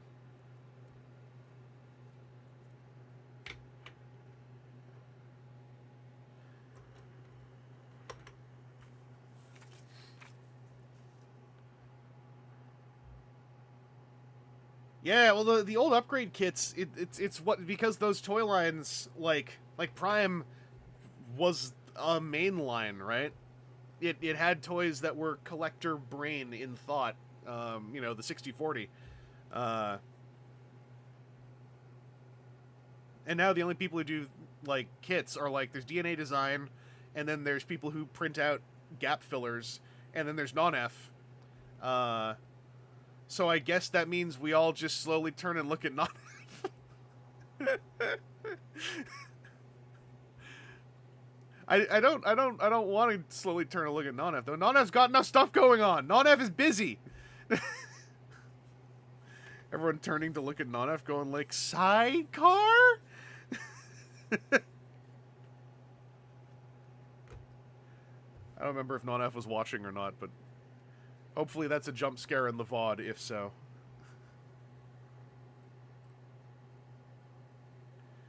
Uh, the price of toys going up in the add-on market, I think, is also why it focused in on Studio Series and Generations, because it's like, those are completionists. Because the thing about a company like DNA Design, right, is you don't just make upgrade kits, you still want your toys to sell to lots of people. So it's like, what do we know a lot of the rich buy? Not the rich, I guess, but like, what do we know a lot of the, you know, the collectors who will know who we are what are they buying? And it is like a lot of Studio Series and Generations. Take it easy, Aaron. I hope that your hands are okay. Don't leave giant base robot standing there in robot mode unless you put the wedges in. I think I saw that in the thread somewhere. Lie him down.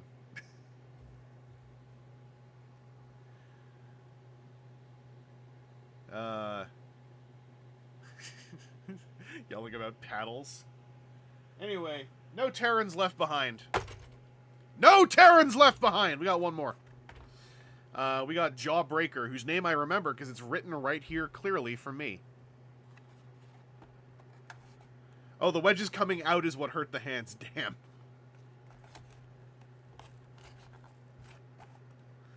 That's right, the baby boy. Jawbreaker was actually on sale on Amazon, so I got this for less than 20 bucks. I do not have any of the finger puppets.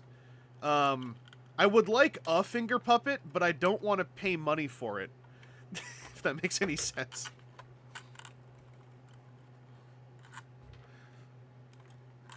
It's like those flex formers from Rise of the Beasts. I was like, I don't want to buy one. I just want to know how they work. And then Aaron bravely bought one. And then was like, don't. And I was like, alright.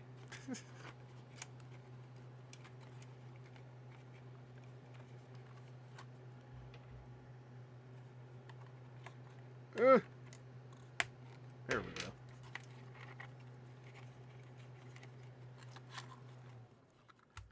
Ah, this is all woven in here. It's so messed up. No bondage on my Terrans.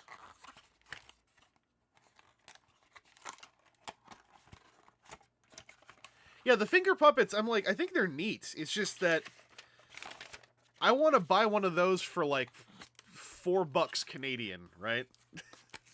Maybe.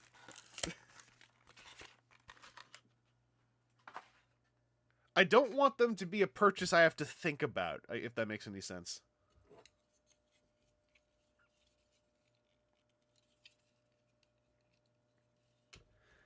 But yeah, we got a warrior hashtag coming for her season 2 alt mode, which looks like in the trailer is like legit. In my case, like I don't actually need the alt mode to be super accurate. I just like with hashtag ever since like she formatted to an alt mode in the show, I was like, I just want a purple truck thing that turns into a purple robot who kind of looks like hashtag. That's all I expect. Because my expectations on current kids lines are very, very, very, very low. So I'm not even caring about like alt mode accuracy. When it was like people were frame by framing and going like, look in the trailer clip, she turns into a pickup truck now. I was like, good. But also I don't think I would have cared. Yeah, the bulk would have been if we were allowed to have a Voyager, is the way I parsed it. And that's why my take was just anything, because I know we're not allowed to have a Voyager. So, anything, please.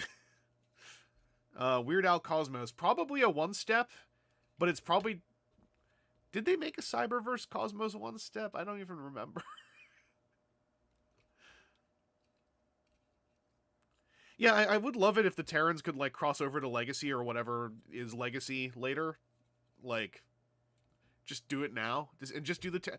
I know there's a lot of Cyberverse characters, but I'm like, the Terrans are a Sentai team. They're perfect to port over. They touch on a lot of bases. I would love Earthspark more everyone, but, you know, I think the Terrans are, if you're going to do anything on a high end, do the Terrans, because they're the thing, you know? Oh, Cyberverse Cosmos didn't get any toys. Oh, dang. Yeah, then maybe I would say don't hold your breath for Earthspark Cosmos. Jawbreaker is a flip-out arm blaster. Oh! Yeah, it's the painted side. Hey, yo! Does that just hinge out? Is that all? That's kind of cool. Oh, that flips out a lot. Look at that.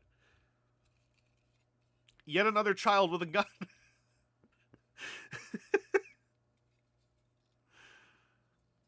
How do we give this child a gun? A flip-out arm blaster. Yes.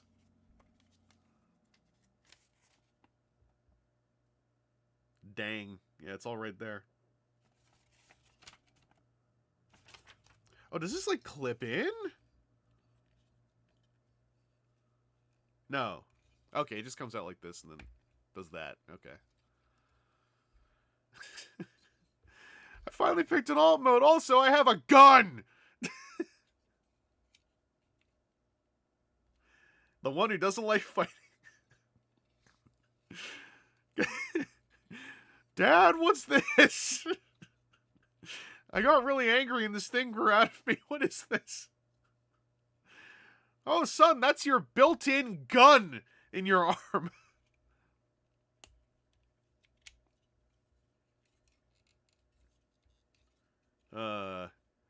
I'm gonna transform this before I find more violent functions.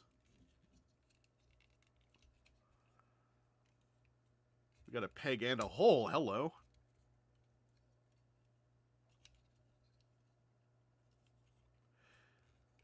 Is it better or worse to give a baby a flamethrower versus a gun? Is a flamethrower a gun? Neck joint, yes.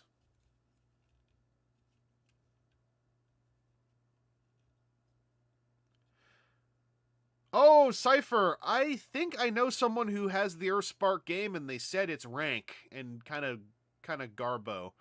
But I suspect you're assuming that already.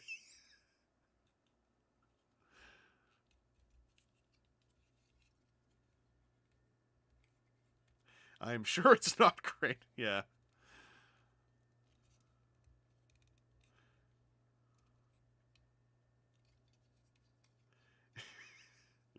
You're inviting the War Thunder leakers. Why did Aaron have to leave before War Thunder came up? Damn it. I love Aaron reacting to War Thunder is always really funny. Days since military secrets have leaked. Reset the counter.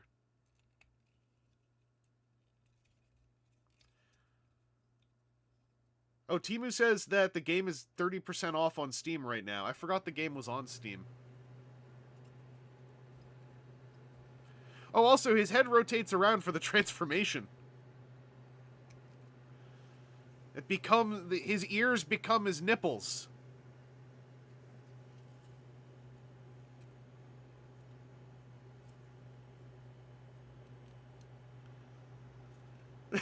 Beast, did it happen again? Bees, surely we can just assume that it happened, right? Like, that's been how I've been taking all this, is like... Basic assumption of the universe. Has something leaked on War Thunder or whatever? Yes. But what was it?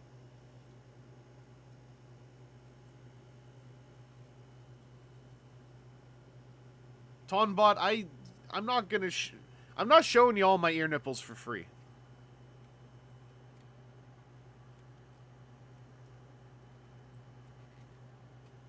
Ooh. I just want to say, I actually really like how the legs do this. This feels really satisfying. But do I get a moment, though? Do I get a moment? Oh, no! You don't get a moment! This is guiding tabs! Okay, still, it's pretty cool.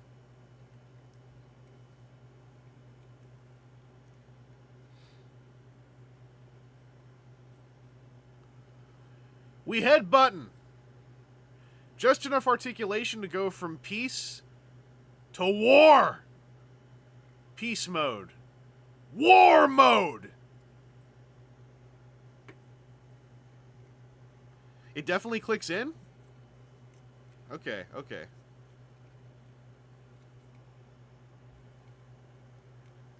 Dearest... I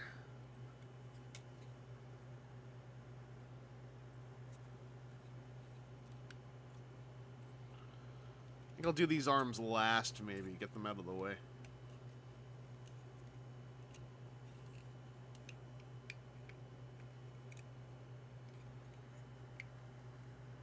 It feels like I'm hitting the wall of this stuff. Oh, no, there it is. There it is. It had to go forward more. I was aiming for the wrong hole. For the wrong part of the hole. Thank you for the heads up. I would have just been going like, oh, it's a shame it doesn't lock in for like a month.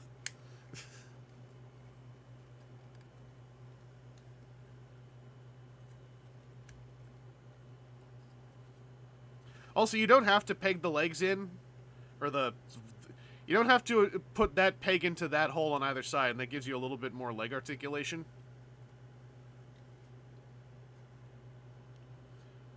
But also,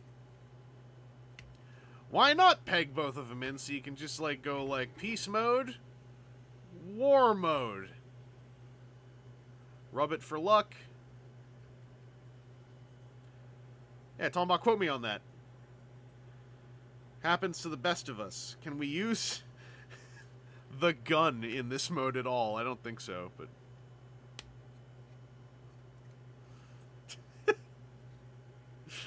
Dinosaur with a gun for a leg!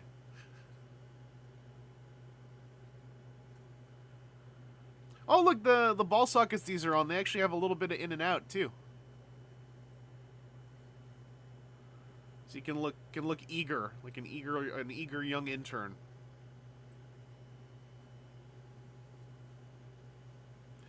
That's right, Scorp. Blaster kick.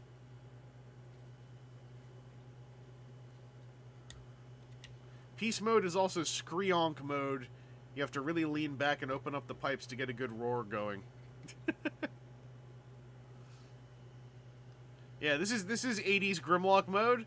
This is modern Grimlock mode. Scientifically accurate gun leg. It would have been so sick if the little tail could have had like one little joint there to arc up just a little bit, but whatever. It's a solid piece of palm. That's nylon. I like this. This is like baseline warrior class. This is like, to me, if I had a minimum expectation of warrior class, it's like this. It's like little robot mode with ball socket joints and a neck joint. Little dino mode that can do this. Transformation feels kind of fun and has a satisfying click moment.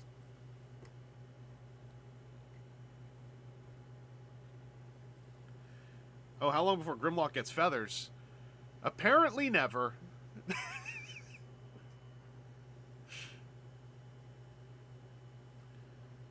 But yeah, this is like my warrior class baseline. Cyberverse Grimlock already had feathers. Did he? I always think of his robot mode, but I always forget what his dino mode looked like. I mean, aside from being generic, you know, evergreen Grimlock shapes.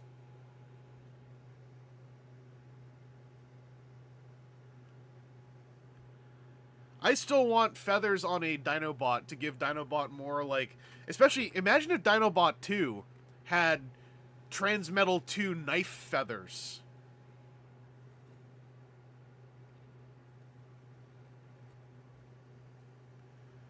Been out as a dinosaur scrub. No, you all just don't know you're in the presence of, like, a student of the game.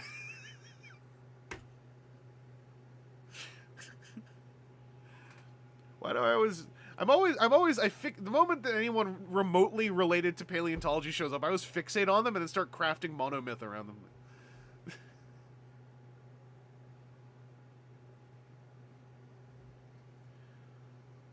Yeah, Warrior Elita, I think I looked at a video of her, and then I was like, this seems... So Warrior Elita, and I think Warrior Optimus, both are examples of, like... For my tastes, if this is the bar, they're like... Here, and then something makes them go... Like, just down just a little bit.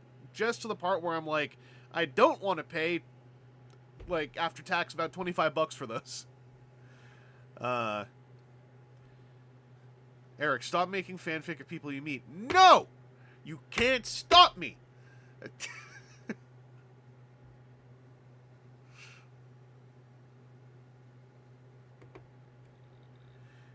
Now, we haven't yet managed to figure out how to, like, attract Mikey into my streams, but we got Picky Peeves, who is, this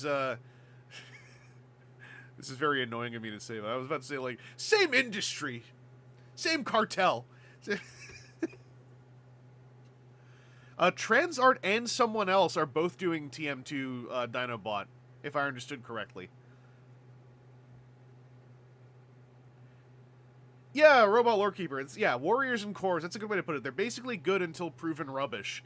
It's kind of the way I approach them. It's like, I expect you're probably going to be Jawbreaker, but then, like, sometimes there'll be one where it's like, hey, it's Warriors in 2024, but we still removed, like, we still replaced an entire arm with a fold-out funny thing. And it's like, dog, but you don't have to. Jawbreaker here has a fold-out funny thing. Jawbreaker's arm still works. Why are we doing it like that? Why not? Why are we not doing it like Jawbreaker? Exactly, Solomon. It can't be parasocial if it's fiction.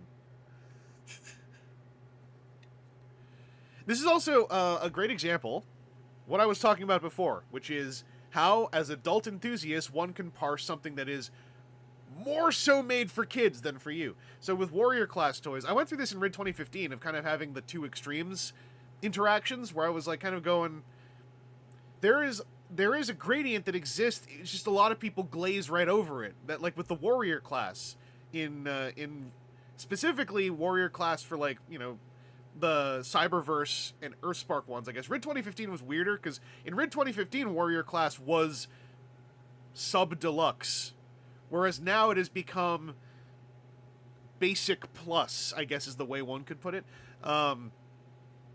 But, like, this is a perfect example of a baseline. The alt mode, it can do one thing that is kind of fun. In the case of this one, it rolls. That's all those need to do. But when it doesn't roll, it's got to do, like, you know, one fun thing. If it's an airplane, it's got to swoosh, right? Transformation's got to be kind of fun. It's got to be, like, fun in the way where I get those tactile satisfaction moments where I'm like, ooh, that went in nice. Ugh. I just unseated the mushroom peg. There we go. It's back in. I gotta learn the order on this one. But, but like, even down here, like, that whole part with the feet and the legs turning into the back felt like, I think someone else mentioned it felt kind of like Grimlock. To me, it felt like better Grimlock. But then I like this bit with the tail, right? Going in there. And then there's, like, an extra... This one has a hole. The other one does not. So that the tail has room to rest in there. And, like, that's really satisfying.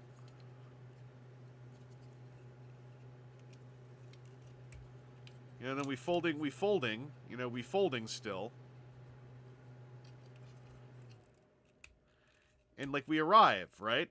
And now I've got an action figure. But then what I like about this one, right? And this is key for like, the kid-oriented toys. If there's a neck joint, the toy is already on the upper end of the double-ended card it could come out on. Because when it comes to, you know, quote-unquote limited articulation, neck joints are pure gold. Because that's emotion right there, right? That's why on some Ultras from, like, I think it was Ultras from Cyberverse, I was kind of bummed out, because they were really cool toys, but the neck couldn't move. And I'm like, what was it, with Clobber and Rack and Ruin. I'm like, I like these toys. They are still pretty good, but dang, if they could do that, they would elevate, like, tenfold. And then on a figure where it's like, if this one didn't have elbows, right? Let's imagine those elbows don't do anything. I would still think this is a pretty good warrior class, because there's a ball socket shoulder, so I got emotion there. And even if the arms don't move much, could look left and right, and that's still something. It's why I don't mind a waist joint not existing, as long as there's a neck joint. I'm kind of like, I need one or the other, so that I can have the turning moments, right? And this one, though, is just gravy, because it's like, ball socket ranged shoulder, ball socket ranged elbow, that is also a bicep swivel, ball socket ranged hip, knee bend that goes deep, and a neck joint. Friggin' right there. That's a little checklist. As long as all those joints work and have at least like 30 degrees of range, we've hit a good warrior robot mode for what I think makes a good one. Rack and Ruin and Clobber don't have neck joints because they need their heads to stay in place for the flip out armor gimmick. So I kind of get why they don't have neck joints. It's just a shame because the neck joints would have made those two toys like unbelievable. And it's not like the heads are separate parts either. Like on those two, the heads are like baked into the torso sculpt in a really.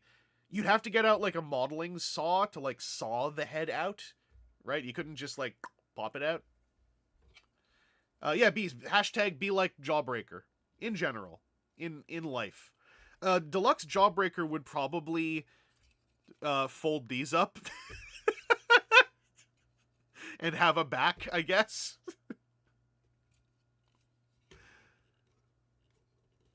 Yeah, like Cyberverse Rack and Ruin is still awesome, in my opinion. Same thing for Clobber. It's just like, I never want to say if they didn't have the gimmick, because I'm like, that's sort of, that still starts to skid a little too far in the direction of like, now I'm just talking about them like they're not kids' toys. But yeah, I don't know. I'm sort of like riffing off the cuff here, trying to make this point, because it was on my mind today. But there are ways that we can assess these things that I think are like, it's not so much about being right, because like you're never going to be right, you know, you're just going to be you. But there's ways to assess these things that like I think they make it more fun for everybody, because if it's super not for you, there's a way to step around it where you can like, I don't know how to put this, you can step around it without coming off like, I don't buy garbage, you know. It's more like assessing what it is and whether you even have the interest, right? Griffman, yeah, I think I saw someone give Clobber a neck joint as well. Clobber's head is easier to to expunge from the sculpt, I think. Yeah, Ultra Slipstream and Wild Wheel, both examples of like where I think there is a way to critique those beyond but it's the kid toys, because it's like Ultra Slipstream, beautiful sculpt, like the only accurate Cyberverse Slipstream. Unfortunately, she's trying to do this ridiculous propeller thing that like means that she is a propeller toy that is sculpted to look like Slipstream standing still, right? And so it kind of just is a bummer. And Wild Wheel is like, we thought we were making a warrior toy, but then we had to yank the meat out of its bones, so it's just bones and a nervous system, because we had to put this really weird shout at it to make a light go off gimmick. And it's like, okay, but like, what were you making before then? Because what you were making before that happened was really cool. So now it's like a light gimmick that has sort of half of a warrior class toy built around it, and it's like, that's interesting, but it makes me really wish that you did a warrior class. Wild Wheel is close to Evergreen thanks to My Little Pony. So Wild Wheel could eventually, I think, sneak his way over into the Evergreen book. Because Wild Wheel showed up in the My Little Pony the Deck Building Game Transformers expansion. That means there is a wooden meeple you can get of Wild Wheel, if I understood correctly. That was a lot of brand words I just said, I understand. Oh, sorry, for the gimmick doesn't even work on yours? It worked on mine for a bit. I know. I haven't tested it in a million years. But, like, I know that I shouted at it and the light went up. What a weird thing to say. Because I think that gimmick is a very cool input mechanism. And then the question is, okay, what's the output? And someone went, a light. And it's like, okay. Because I think there's granularity to how it reads your voice. But when the output is a light going, wah, wah, wah, wah, like, it's basically blinking on and off, because for the most part, unfortunately, you're either screaming at the toy or you're not, right?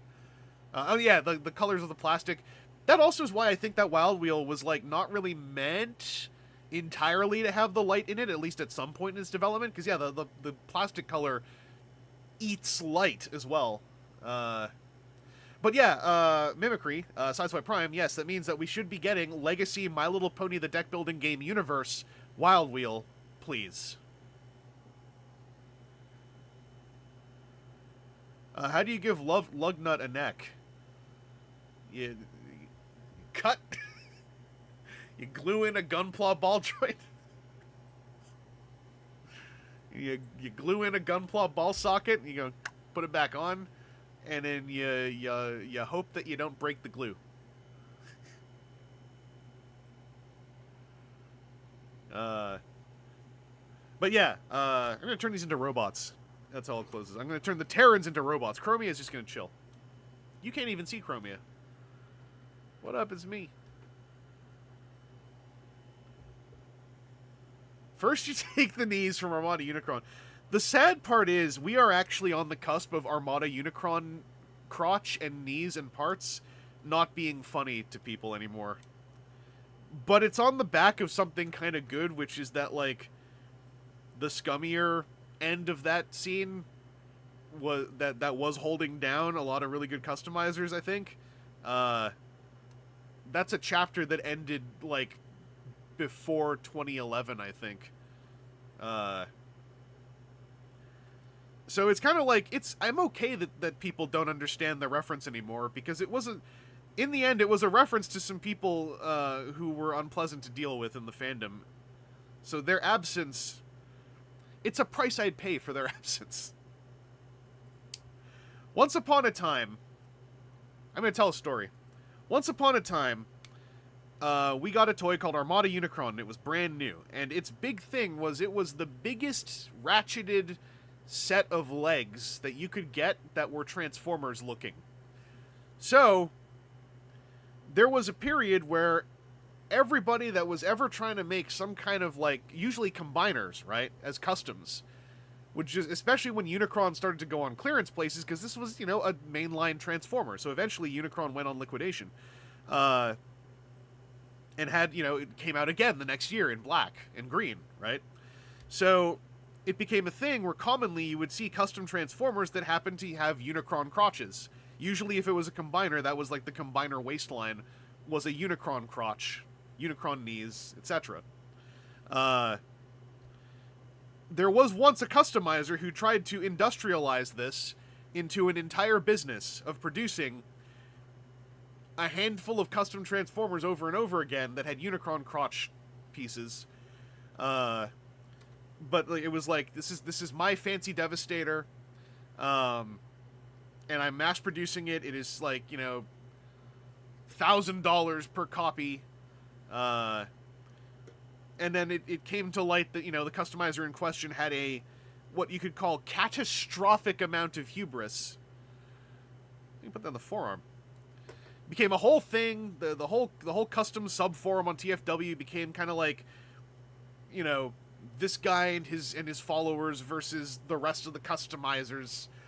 This guy starting to kind of act like a bigwig in the customs forum, kind of throwing weight around almost.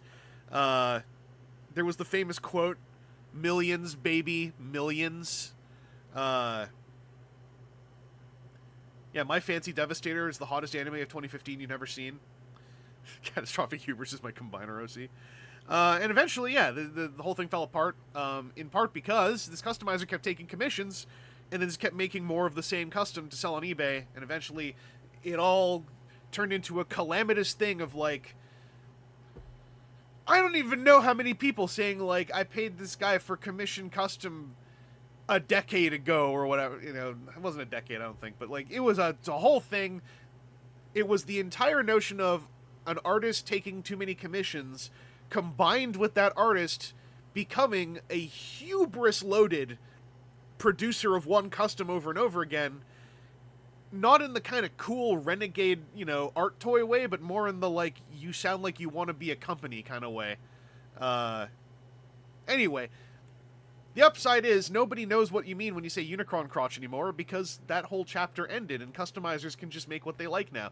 And now your top level, you know, the customizer everyone knows is people like Grimlockamus, who's just nice.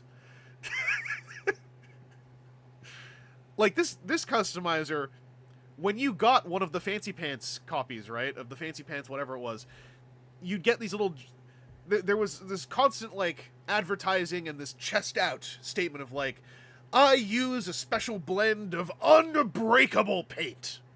My paint is unbreakable, unchippable. When you got the custom, it came with a couple pots of that paint just in case any of the paint chips. And it's like, is anyone else hearing what? Anyway, that was the whole thing.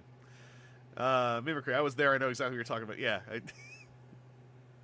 Once upon a time, I put on a character claiming like, I'm the richest I would go to TFCon walking around on a cane that's not there with a giant fur coat I'm not wearing. Going like, I'm the richest customizer in town. I walk up to all the customizers who were sitting outside going like, God damn, this guy. The actual guy. And I'd walk up to them and go like, it's me, that guy. Just want to see how all you commoners are doing over here. Maybe you all gotta invest in some unbreakable paint. You know, doing the whole bit. It was fun. But yeah, it's all now a funny anecdote that I tell, and maybe 25% of the people here even know what I'm talking about. And yeah, now you can just name nice, cool customizers like, going off the chat here, Grimlockamus, the 14th Prime, General Techno. Like, as far as I know, anyway. Like, I don't know 14th Prime that well, but I'm assuming if we're bringing them up, they're cool folks. But yeah, there's the customs field now. It's like it had to have a couple of folks who were like customizer Pat Lees in order to inoculate itself in a way, like just taking on the virus as hard as possible. No, General Techno's cool. I've known Techno for ages and ages and ages. General Techno does streaming himself on Twitch with way more, like a lot of toy unboxing, and I think some Honkai Star Rail is the main two things. Techno has industrialized unboxing toys to the degree that I'm trying to not, which is, oh no, I have so many things I haven't opened. Because that used to be a friend of mine, Crasis, famously would have like import toys and he didn't open for like a year. And then he would open one and be missing a part, and it's like, well, you're past the 90-day period to get this sorted, so it's like, gotta open your things so you know if you have everything. And yeah, as Timu says, like, those people can be found in every profession and hobby. It's just in Transformers, it was like the identity of the customs subforums for a good year, if not two. So much that, like, you knew about it, right? Even if you didn't involve yourself in customs. Yeah, Techno, I know Techno's also, yeah, Techno's talked about having so much stuff to open. I got distracted doing the rich customizer bit. Now I got two more toys to transfer. I got my deluxe toys that a rich customizer like myself can purchase without even having to think about it. Ah ha ha. Yeah, Logos Miner, you remember that? Yeah, Crasis opening up Masterpiece Transformers well after the ability to get anything fixed with the retailer, and it's like, dog. It's like, it's good that because it's like, you don't want to rush through, especially Masterpiece toys or high-end toys. You don't want to bull rush through opening everything, obviously, but like, you want to also open it while you're still able to get help from your retailer. If you're, you know, if you bought it from a retailer who can help you. Take it easy, Flame War.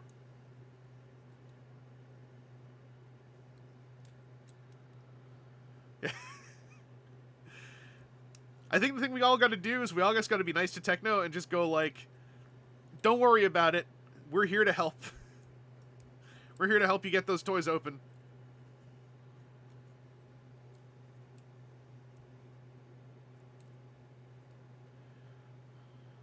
My favorite is immediately opening a toy to find that I can't get things fixed.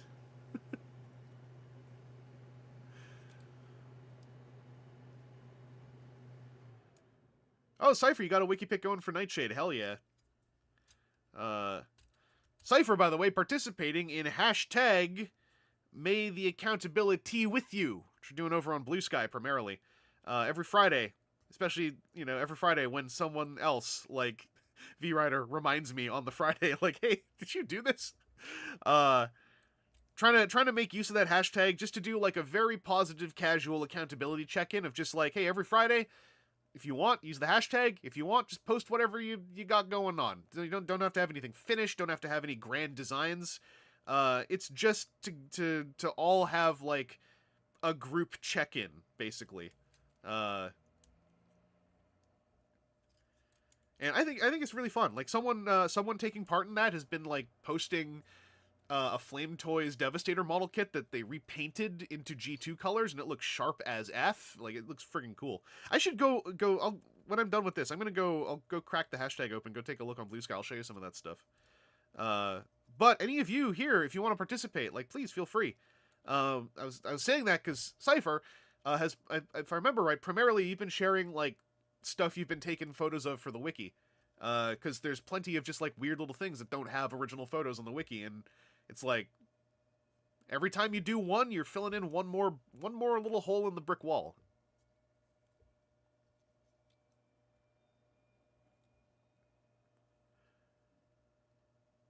I missed something. What happened?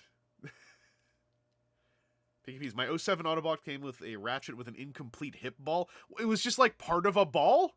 Like they didn't get enough plastic in? That's bonkers. That's not common. But I have seen that. I have seen that happen in other toy lines. Oh, I should type the hashtag out, shouldn't I? Hang on. Ah, cardboard! So I'm only doing it on Blue Sky right now, but like you can do it on Instagram. I just gotta remember to poke me if you do, so I go take a look. But let's wait for my keyboard to turn back on.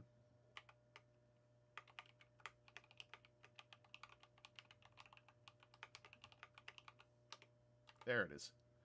Ah! No, I don't want carrot browsing, whatever the hell.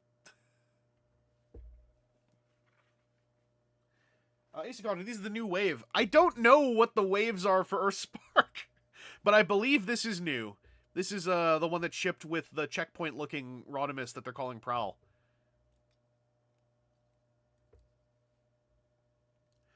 But yeah, it's May the accountability with you, in the spirit of the month of May. It's a month when lots of people say weird things.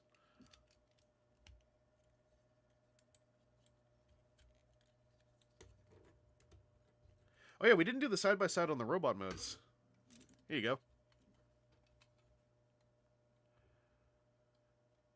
Boy, they do look similar. Same head sculpt, I think. Yeah, I was gonna say. No, wait.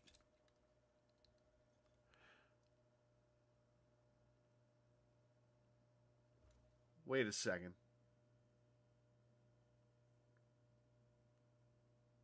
I think it's a different head sculpt.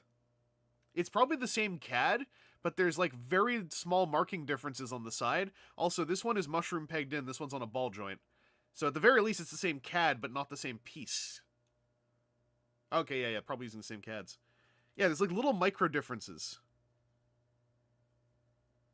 They just resemble each other a lot. But yeah, even the chests are different pieces. If you look at the hinges up here, these ones are more bulbous, these ones are more slimline. Warrior's heads have holes in the back. Oh, yeah, you're right. The warrior head does have air holes. Air holes for the vacant brain. Make them kiss. All right. I was trying to do it without looking. Transformation is, yeah, significantly different. I dare say the transformation is completely different. It's just, like, a lot of the parts end up in the same places, but the process is way, like, the process on the legs on the Deluxe is actually really freaking cool. But then the process on the legs on the Warrior is also really freaking cool. It's just simpler and different. Mimicry. They resemble each other? What a surprise. I was just curious if they're actually... Because I remember the initial thought was like, this is literally the Warrior with new legs. And I was like, is it though? I was wondering if any of the torso parts were the same, but they all actually are quite different.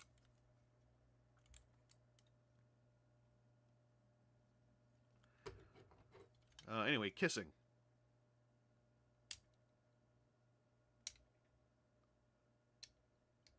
It's really hard to make them kiss because of their boob. If I go... There we go. Is this what we do? Am I doing good? Am I a good person? When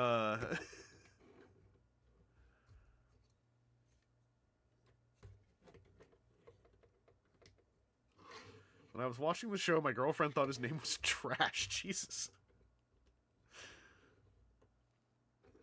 Demonetized. We're proud of you.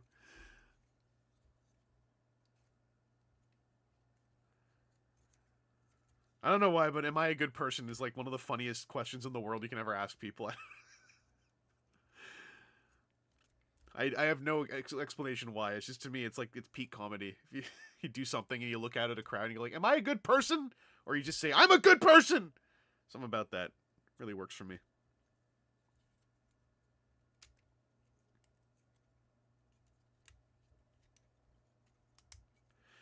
You know what Earthspark Season 2 could do that would actually be really sick? You know what they could do that would be really funny and cool?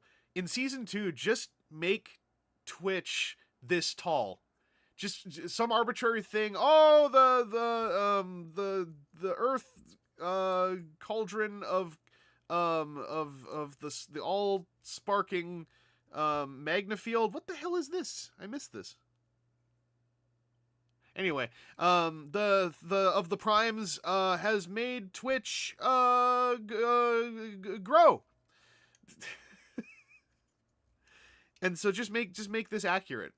Cuz in a vacuum, right? If you look at these two next to each other, I don't think it's like ridiculous to go like, these just look like two Transformers who hang out. One of them's got kind of a big head. Whatever, that happens. That's the anchor where everything pegs into... What? So I had her in vehicle mode, but with nothing pegged in? The biceps peg into that little thing you folded out. Oh. Oh.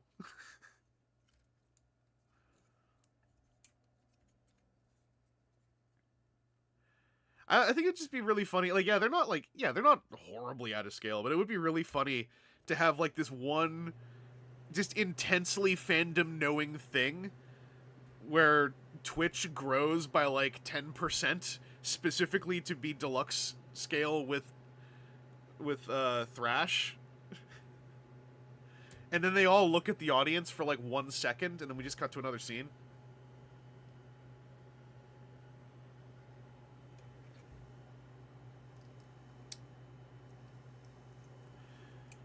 But yeah, dang, I really want Earthspark Deluxes now. Dang it, I want the Optimus, Megatron, and Bumblebee. They're still everywhere if you go looking for them. It's just that they're all like $30, and I don't want to pay $30 for them. Why is life so hard? Ugh. Dang, her wings get everywhere, don't they? These down a little bit. Yeah, the Optimus and the Bee look just like they transform in ways I really like. They look cool. The Megatron seems pretty solid. Just kind of a little flat, but pretty solid.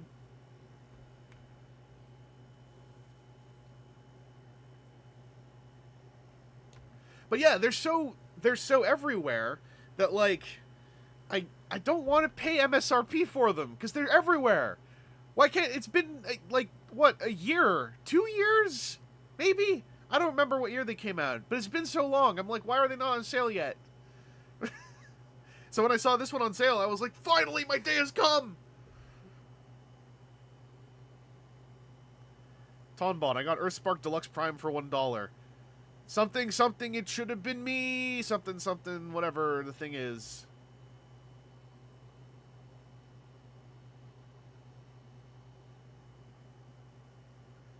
Yeah, Stardust Magician. That's what I did. Is I got her not even for like a huge discount, but any discount now. I'm like, please. I don't want to suddenly be in the year 2026 going like, oh, the Earthspark toys are all gone.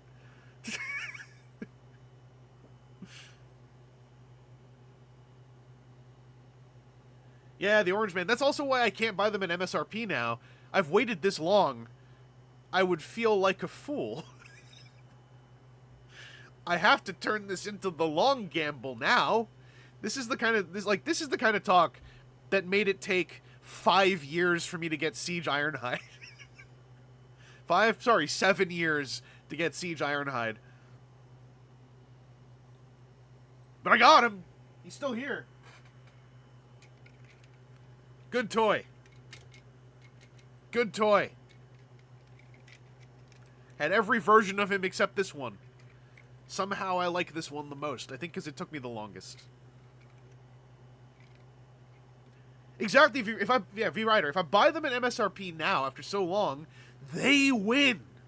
And I ain't getting punked by no inanimate toy that can't even tie its shoes or cook breakfast. Not me. Slalom. I found Legacy G-Axis for 23 Canadian. I think that's a hell yeah. That's like half price. That's basically half price. So, I would say that's worth it. I like the G-Axis toy a lot. I think that Vector Prime looks great because he's a G-Axis retool. I know there's a much greater, more granular discussion to have about him, but for me, it starts and ends with, oh, he's a G-Axis retool? Good toy. That's why I didn't really participate on socials when that came out, because I was like, I'm just going to be really annoying to talk to about this. I'm just going to make someone genuinely upset if they talk to me about this. I should back off.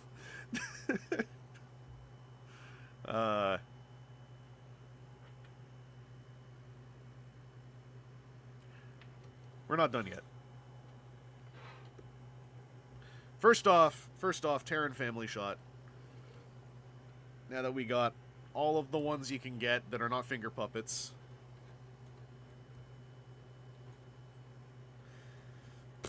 I got them in such a friggin' toy retailer catalog ass posing levels here, but just ignore that.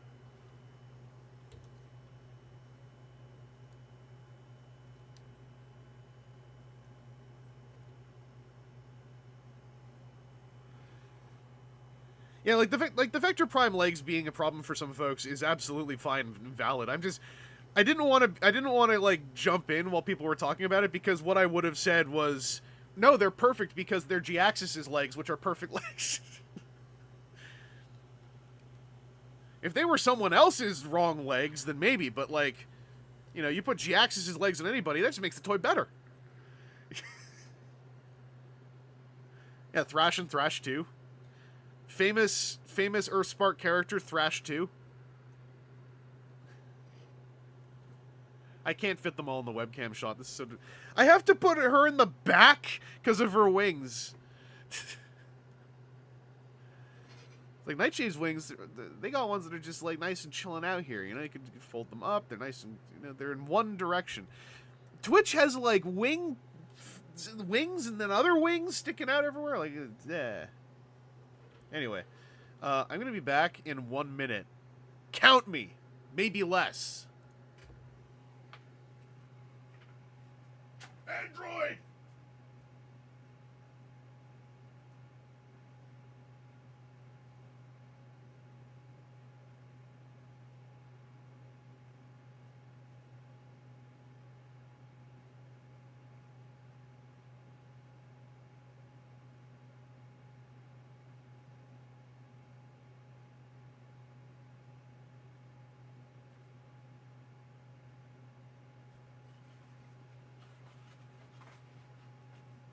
This cardboard is trying to slow me down. You can't stop me.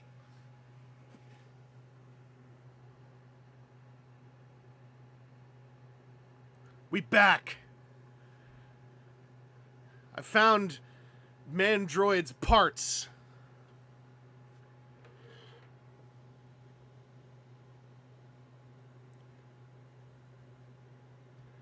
All right.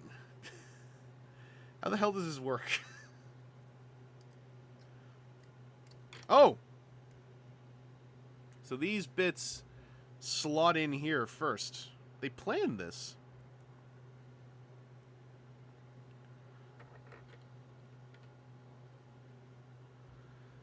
Hey, wait a second. What Mandroid part does Shockwave come with? Is it the spare arm?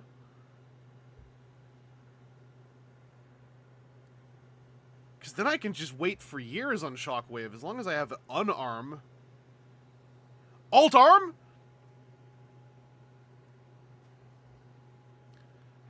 Hey, Earthspark Deluxe Shockwave Bath? I already got an arm for my Mandroid. The Nova Storm arm. Okay. Yeah, I don't even need it. I don't even need it.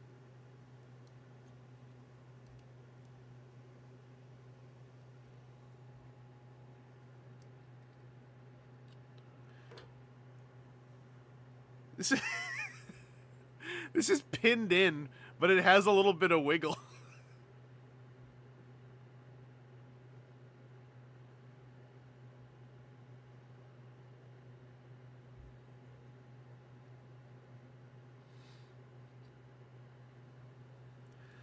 Oh, this is gonna be tough. Okay, so we set it in there. Put your thumb here. Put your whole thumb ball there. Squeeze.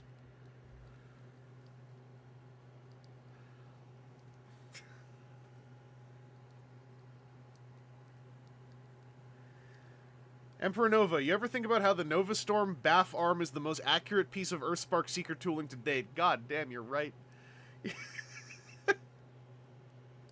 Okay, so I set it in here. I'm going to put his head down, and we'll just push my weight into this. Oh! It went in. That's never coming out.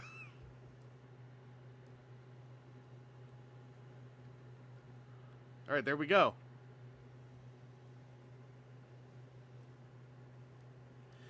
That feels grimy. Because it's like it's, I think, like a nylon ball going into the socket in there. And because this is pinned on, you're never moving the whole thing. So it's always got this kind of flex and wiggle. And when you turn it, it's like it turns on a delay. And it feels so grimy and gross. Love it, though.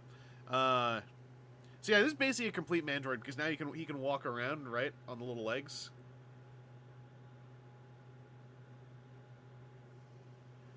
TF Closet. Apparently the Mandroid joints can be super tight and break easily, so be careful. Ah. Thank you for the heads up. It is already loosening up a bit. I like his gray robot throat. That's such a weird thing to pin in. And in that direction. Like, I'm sure this comes from... Like, this is probably from... some materials testing and stress testing. It just comes off so weird. I wish there was like a designer commentary on it.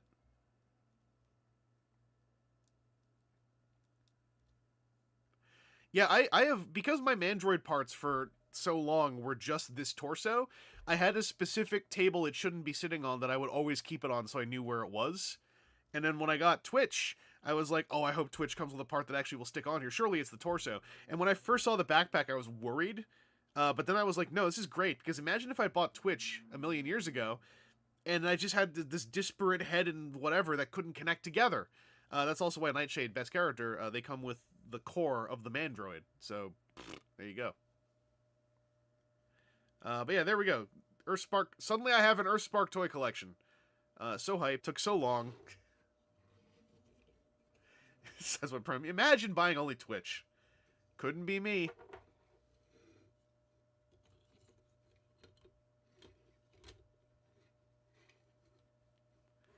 Humiliating. I love it. Are these ball jointed? Oh, yeah, yeah. Look at that. I didn't realize these had joints. It's Torso Boy.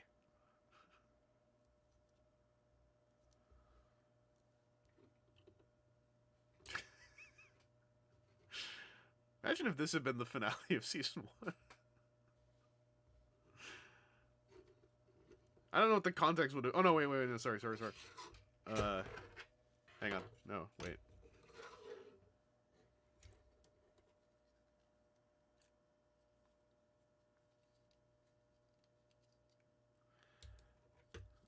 First we get a pose here, right? Like, oh, what's going on? Then we get this one with this on the back.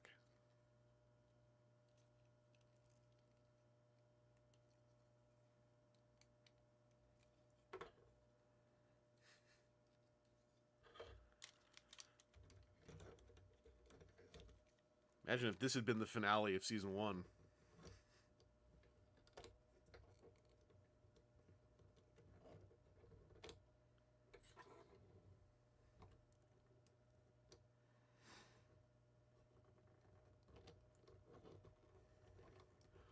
I am Shin Mandroid.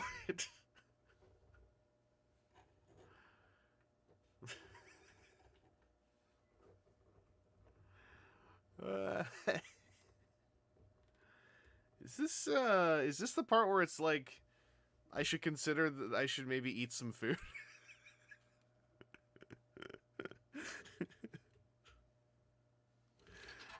The Terrans have been defeated.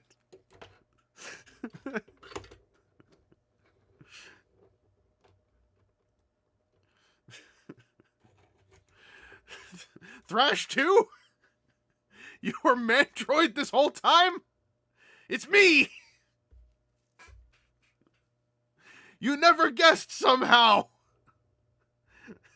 that there was, in fact, nobody called Thrash 2 who kind of looks exactly like you. It was me all along! Limbless Mandroid! I thought I'd heard something about some Sharkticons. I don't know. My plan is better.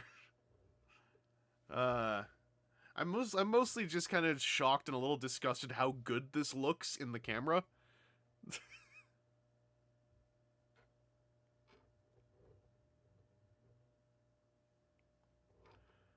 Yeah, he wins. Shin Mandroid. True. This is spoilers for season 2.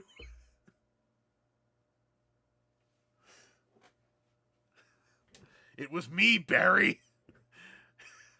I took away your wheel shield and I just keep it on my back. I don't even use it. Also, it was a gun the whole time. Who's gonna stop Shin Mandroid? What if a baby... What if a baby had a handgun?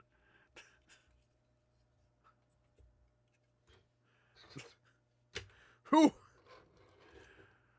gave a baby a handgun?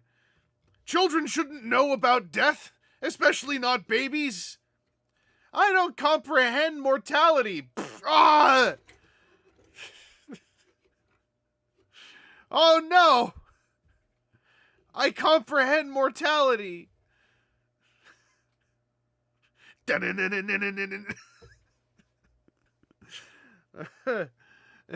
Yeah.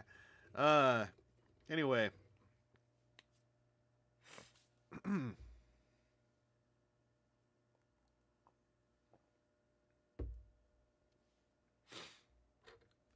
like how my air conditioner's paused, so I'm just hearing complete silence. And now it just turned on. Unethical. Remember, kids. You kill. I should switch to face cam again.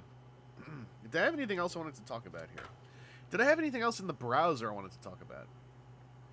Nah, I've been going for nearly 3 hours. I should just. Oh no, I was gonna check the hashtag. That's right. Let me go get that open.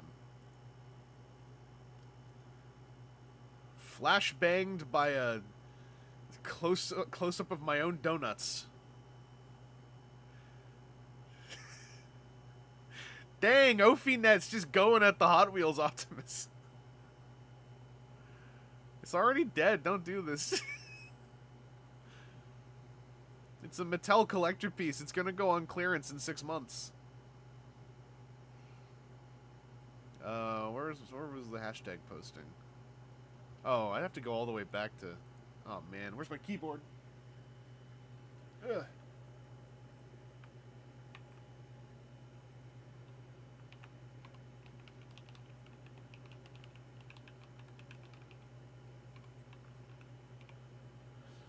There we go. Go to latest. Here we are.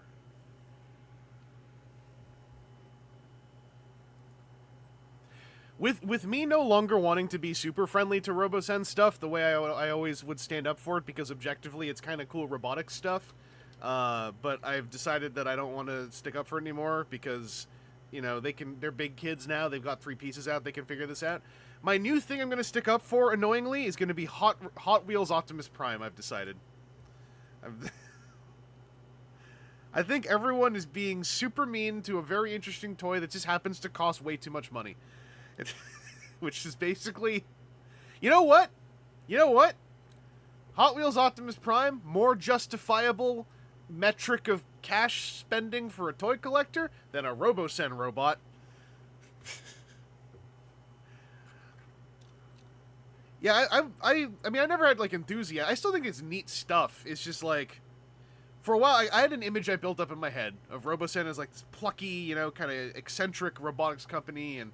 You know, they're just trying to do a neat thing, and their marketing is kind of jank, and they don't, you know, whatever. It's neat. The Optimus Prime trailer is an incredibly expensive, incredibly impressive piece that, if you simply present it to a toy collector with no real context, is like, why am I paying $1,000 for a box that can open itself? But it's super neat. Then I had, like, I had some weird, encounter next to a RoboSen table with, like, some old guy, and I was like, the vibe is off. I think this is a sign from the quantum universe that I should move my my altruistic annoying defenses onto something else. And lo and behold, did the heavens part and spit out an $80 Hot Wheels toy for me to stand up for. Like, the Hot Wheels Optimus, I guess the thing I want most is for the whole internet to just agree, nobody likes the price, so let's just pretend that the price is not there and talk about the rest of it. But yeah, the $80 thing, like I said at the top of the stream, $20 to $30 of that is the overblown packaging. I'm almost 100% convinced. Even though they're selling it themselves, they're making a tiny toy more expensive to ship by putting him in 8 layers of boxing that is, like, this big. And it's, like, pointless. And yeah, like, you know, and ignoring the price doesn't mean anyone has to buy it. That's, like, the other important caveat I feel like I have to lay out. It's like, this isn't to make any of us buy it. It's just, let's just imagine that we just saw it one day. And we're like, what's going on? Oh, so I've seen the comparison to World's Smallest Optimus. This is a very different piece. World's Smallest Transforming Transformer Optimus is a much uglier, simpler toy than this. I think that a lot of people don't know firsthand what the smallest Transforming Transformers are like. A lot of people, I think, have handled Just-A-Toys downscaled G1 third-party toys that were made to go with them.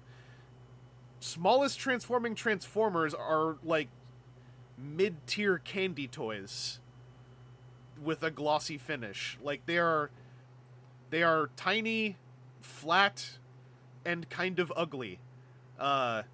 So Hot Wheels Optimus Prime is a strictly better-looking toy. It should be when it's $80. Stardust Magician, it's Hot Wheels scale. So 1 to 62 scale, whatever that is. It's like 2/3 the size of G1 Optimus Prime, or half the size, something like. They got a comparison photo up. The whole reason why Hot Wheels. I'm gonna first go to the browser. Here we go.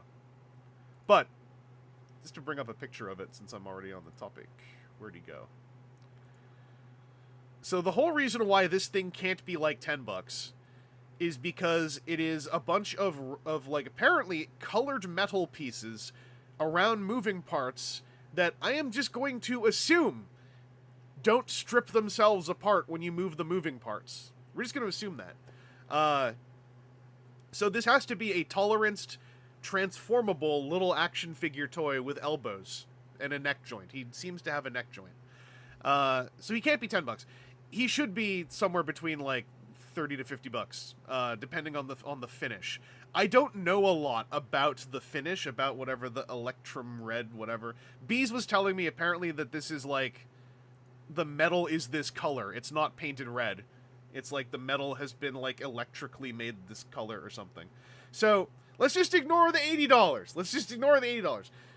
This should be sold on a Hot Wheels card, in my opinion, for like 50 bucks. It would be expensive, but it would be boutique, and it would be neat. I don't know if it's anodized. All I know is Bees said that apparently the wording they used, if you dig into it, I'm going to go to their website. Maybe they explain this on...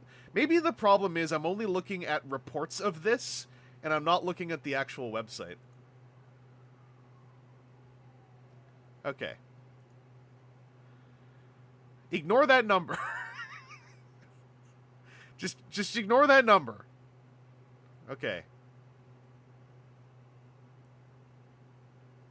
They don't explain anything. They don't even link to the designer's Instagram post. Like, this is friggin' small time. Small time friggin' Mattel. Designer trying to make this more interesting because y'all aren't. Yeah, anodization can get scratches. And it has custom real riders wheels. What does that mean? Why can't I click the word real riders and you have a pop-up? So, here's the thing that I think is worth critiquing. You're making a Transformers piece. Ergo, you are attracting Transformers consumers. I'm going to use the ugly words.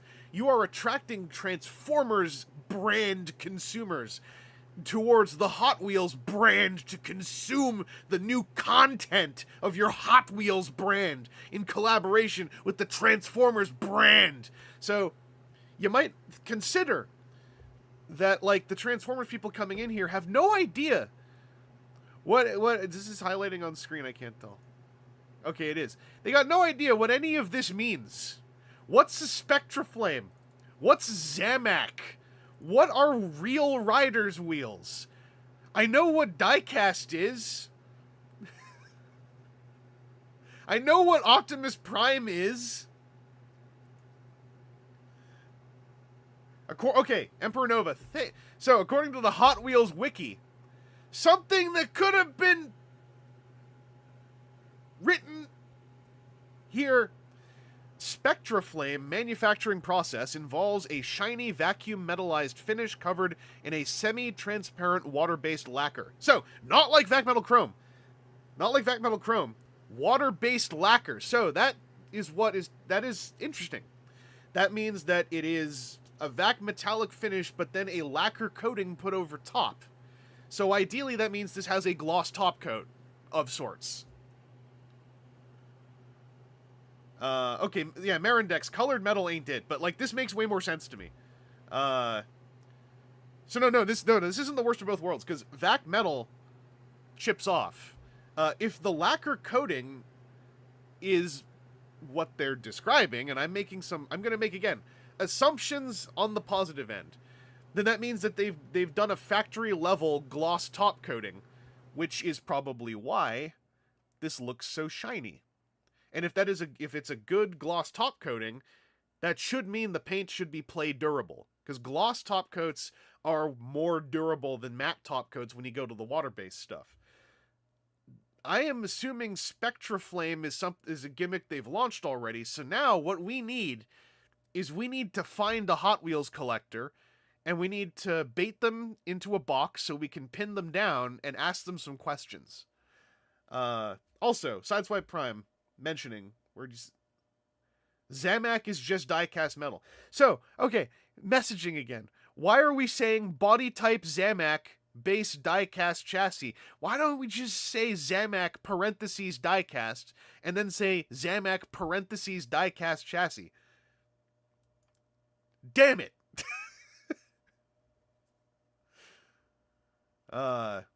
Spectraflame is the new Earthspark character.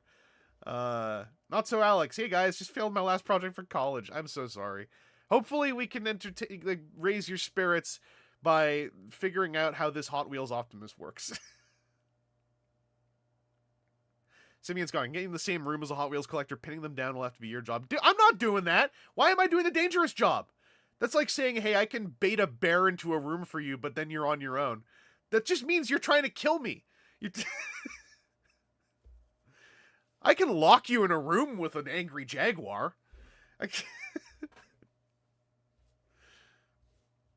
The thing I hate is I don't like the Hot Wheels collector jokes conceptually, because I think it's kind of mean-spirited. The thing I really hate is whenever one slips out, nobody speaks to their defense. Everyone just has new anecdotes. Like, how? T-Fanpage is nice. T-Fanpage is a Hot Wheels collector. Yeah, where's T-Fanpage? We gotta get some of the... How does Spectraflame work? So, okay, I'm gonna move on, and I'm gonna make some positive assumptions. So, again, $50 for a die-cast oriented... If they say chassis, right? Let's look at this. The chassis is probably at least the legs. But I'm gonna make an assumption, looking at the robot mode here. I'm gonna make an assumption that most of this is metal. You see on the shoulder here, there's like that brick that the joint is connected to. The joint and that inner brick are probably plastic, but I bet you the rest of it is like a die-cast shoulder shell on top. I bet you those smokestacks are die-cast. So I bet this is a like, let's say 60% die-cast little toy with moving parts. We're going to assume that the moving parts work nicely and don't tear themselves apart. We're going to assume that they've been painted with a special Spectraflame multi-step process that includes a lacquer coating on top, okay?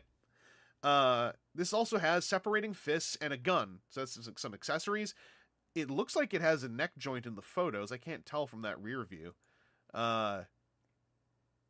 So basically, I think this is a very solid, extremely boutique, you don't have to buy it, $50 toy. I genuinely think this stupid packaging is knocking it up by, like, okay, me being hyperbolic is the packaging's the other $30. But I think this packaging, oh, you can barely see it. Hang on, we're over here. I think this packaging is like at least $15, $20 of what's being paid for. Because it's like, it's resealable, reversible, put them in vehicle mode or robot mode on the card packaging. And it's like, what? Who cares? Like, here's the other version of the packaging, right? I feel like this is bumping the price up by a good $15, $20 that nobody wants. And I think it's bumping the shipping cost up, probably internationally.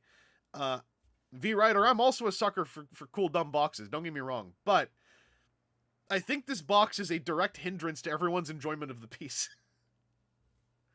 Does it not have the trailer for that price? Let's just ignore the part where it doesn't have the trailer. Okay, there's going to be a $10 Optimus Prime Hot Wheels with a trailer in this scale. So technically, if you're a true fan, you can go and get the trailer from the $10 Hot Wheels Optimus to attach to your $80 Hot Wheels Optimus. It's a mere $10. That's like an eighth of what you just spent. That's nothing. That's nothing.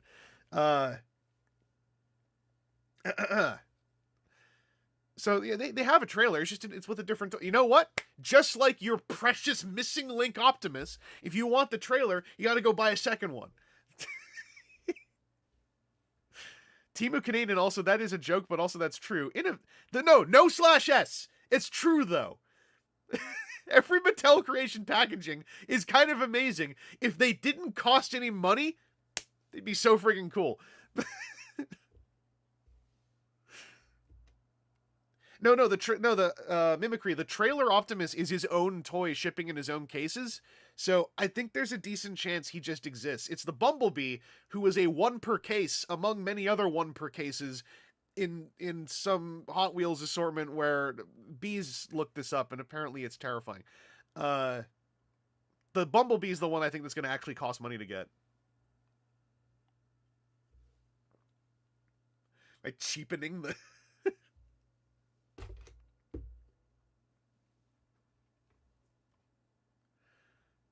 A $10 product attached to my $80 piece. A $10 product in addition to your $80 piece.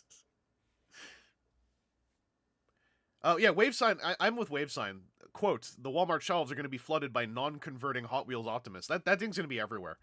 Like, unless this one sells a ton and then everyone goes buying the other one for its trailer, this one's not going to sell a ton. Everyone looking at this toy is reacting in one way. Well, no, in two ways, but with this, either they look at the toy and say, oh, that's neat, or they open this page, ignore the toy, and look directly at that thing that says $80.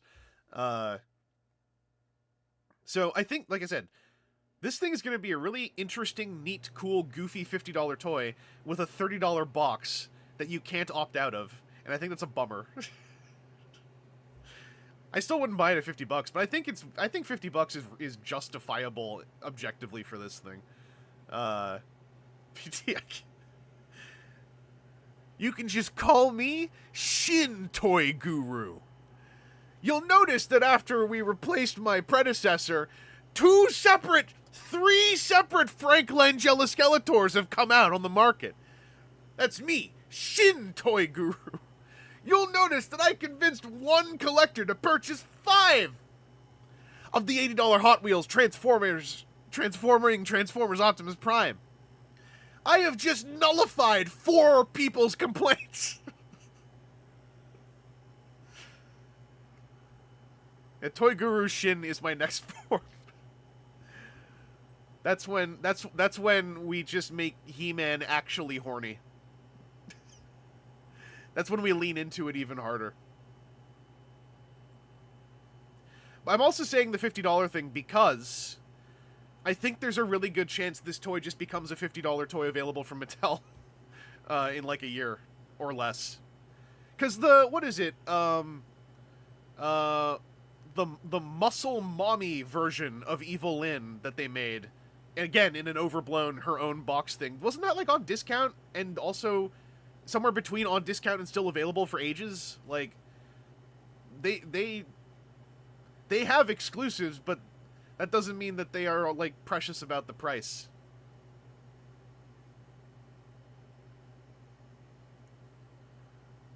Trevor DePass, I know there are probably double-digit people who would just buy this for triple digits, like $100. I don't know that there are triple-digit people, though, who would do that. Now, there might be triple-digit people who buy it for double-digit, but are there quadruple-digit people who buy it for double-digit? I don't know. Anyway, I think this thing's neat, and I think that a bunch of us are going to end up with it. I just think we're all going to find a way to get it for cheaper. Bees! We looked into what Spectra Flame is. It's vac metal, but with a lacquer top coat afterwards. So it's like, if they did it right, it's strictly better vac metal. If they did it wrong, then it's... I'm sure they did it right.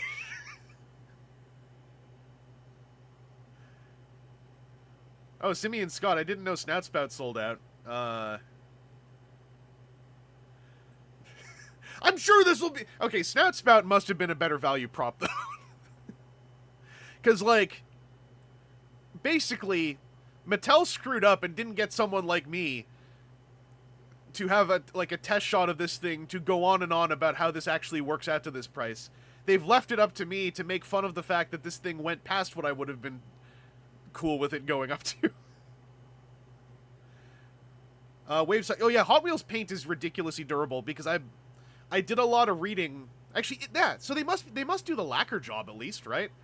Because their paint is ridiculously durable, but their ridiculously durable Hot Wheels paint is usually globbed on in like a thick coat. This seems to have crisper detail than a Hot Wheels, but I might be wrong. I might just be imagining that, to be honest.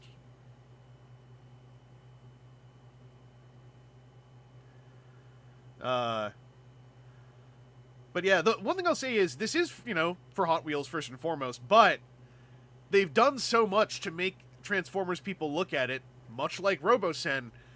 They did part 1, and then they didn't really have an answer when a bunch of Transformers nerds show up going like, why does it cost so much? And they really got to have better answers ready for that stuff. Like, Robosen should, by Megatron, Robosen either should have better answers, or by Megatron, they should just confirm they have enough customers to not need better answers. This thing though, they should have had some kind of video ready to go that wasn't the one on Instagram that's just this in a silhouette. TomBot74 right there. Been drinking Hot Wheels lacquer since they were 10 years old. Absolutely invulnerable now. Yeah, Bees, the packaging, I think, is part of the I think the packaging is adding 15 to 20 bucks to this cost. I think if I decide to be more cartoonish, the packaging is adding like $20 to $30 to the cost, but I'm pretty sure that's me being hyperbolic. Oh, it's wait, what? I just looked at it. Okay, I'm going to read this granularly. 2 of the biggest fandoms have come together for the first time with the Hot Wheels... Hang on, so you can all see it here. The Hot Wheels Transformers Optimus Prime. Modeled after his first appearance in Generation 1, this die-cast version of the Autobot leader can convert from a heavy-duty truck cab into a towering robot.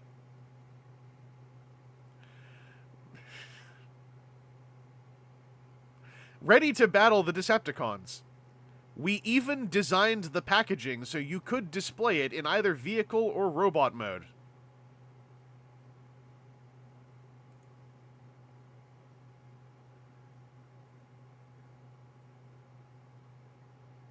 Is there that seemed normal. What else am I looking for?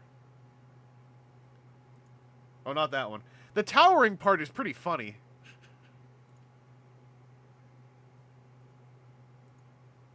Oh, Discord. How do I open Discord?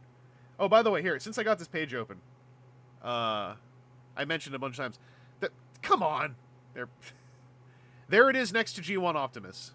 So there's the one size comparison. I don't remember how tall G1 Optimus is in inches, but that divided by 2.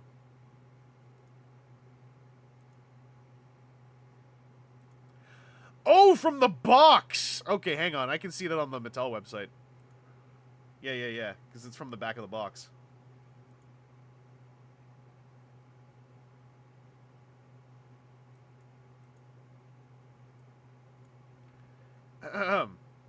When Transformers Optimus Prime drove onto the scene, a fan base rolled with it. The Autobots' fearless leader became one of the most recognizable names in entertainment for decades.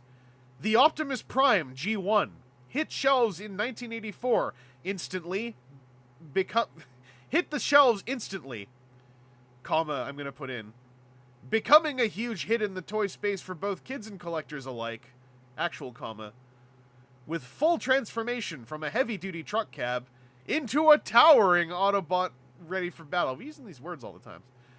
Hot Wheels registered trademark, and Transformers, made up word with no trademark, joined forces to authentically recreate a 1:64 scale Optimus Prime G1 in metal.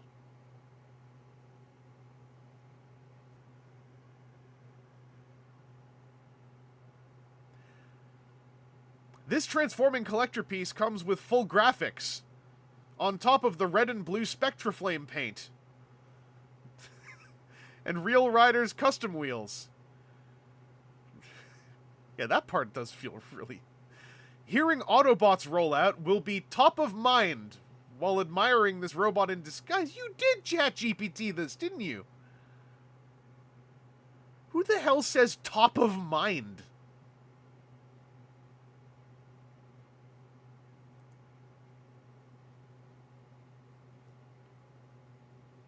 Who the hell says top of mind?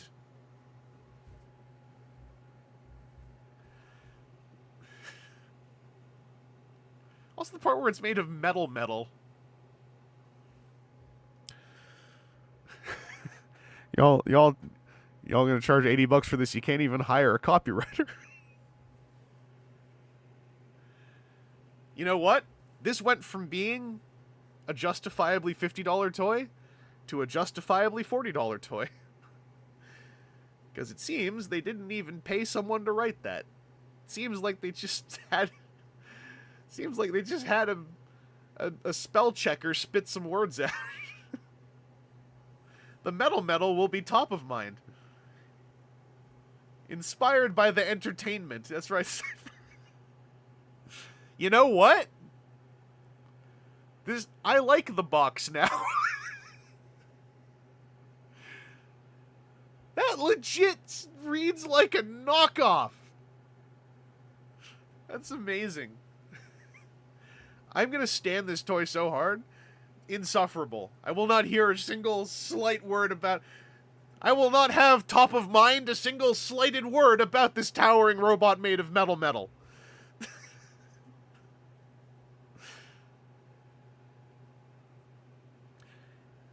Slightly serious. Again, what am I supposed to do with this? I want to be fair to this thing, because I think people are kind of being unfair, to this thing. Nothing on this webpage is helping me for free try to make people be less mean to your stupid $80 Hot Wheels thing. I'm trying so hard. What does it mean, full graphics on top? The collector piece comes with full graphics on top. Okay, no. It comes with full graphics, Oxford comma, on top of the red and blue Spectra Flame paint. The red and blue Spectra Flame paint, comma, Oxford comma, and Real Riders custom wheels. Yeah, V-Rider. It has tampagraphing.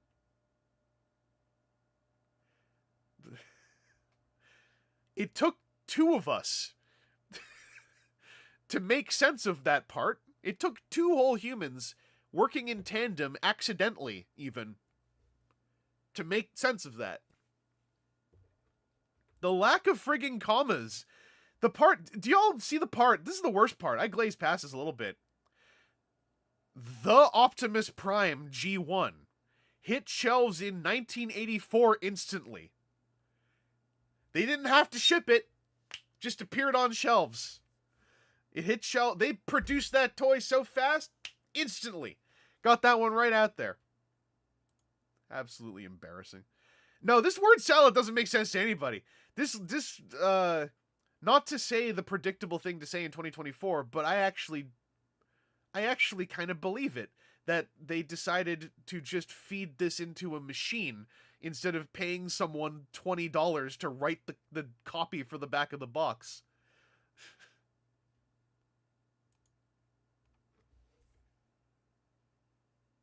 Oh, to Hot Wheels collectors. I meant to... No, even that... No. I will stand up for the Hot Wheels collectors. There is no way that Hot Wheels collectors are like, no, we love and can read spell checker puke. We love it. Not so Alex, I think you'll notice that you forgot to put the in front of Optimus Prime G1. It's okay, we all make mistakes, but there should be a the in front. Oh, Simeon Scott just got word in from a known Hot Wheels collector. Hot Wheels collectors are always top of mind.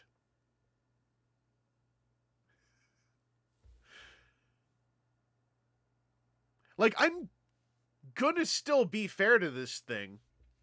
It's just like, I'm on my... Surely some of you will join me in this altruism where none of us are actually spending $80, right? It's not like we're committing to buy something. We just want people to be fair to it. Given how much work I'm having to do on my own to do this, because Mattel has just, like, fallen asleep on a keyboard instead of presenting useful information, surely some of you will join me in this endeavor to raise our karma so that when we go to Toy Valhalla, like, we'll have a better chair. I don't know. Simeon Scott, quote from a Hot Wheels collector: "Every Redline release is hella overpriced. Don't jump in on that thing because its Transformers may go down." Aha! That's the point I was making. Mattel stuff always goes on clearance eventually. Yeah, all right. Bees, there. It is still at least not an NFT. So, we haven't fallen to... No, I'm not going to say it. I was about to say we haven't fallen to Power Rangers levels. That's mean. That's irrelevant. That's jumping gaps for the sake of a cheap joke.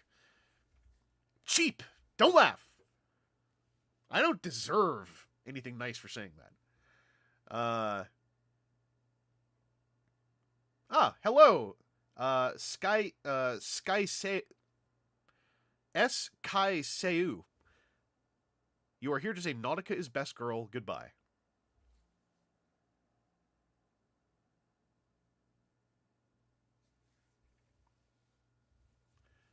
Pay respects. I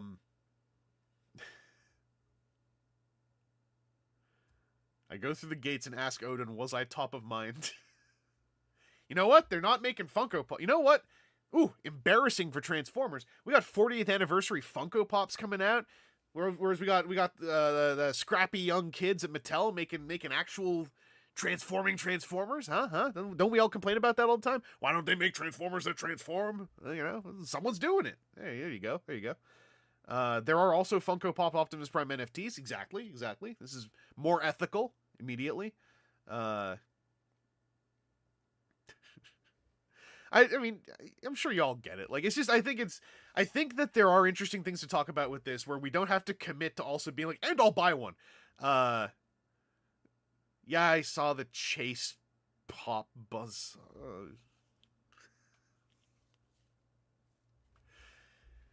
I don't even remember the details. I just saw Chase Pop and then, like, I fell asleep in my chair and then woke up and I was, like, watching Wood Soup ASMR on YouTube.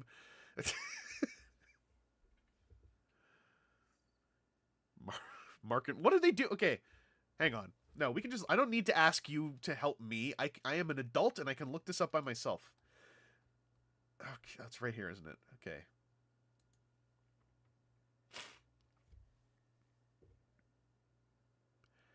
By purchasing a laser beak, there is a 1 in 6 chance to obtain Buzzsaw. Shipped at. Is this just.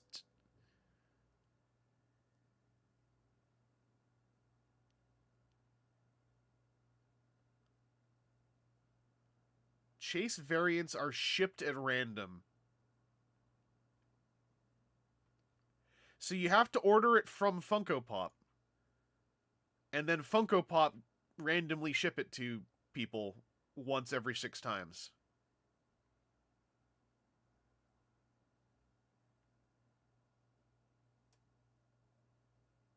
Don't do this.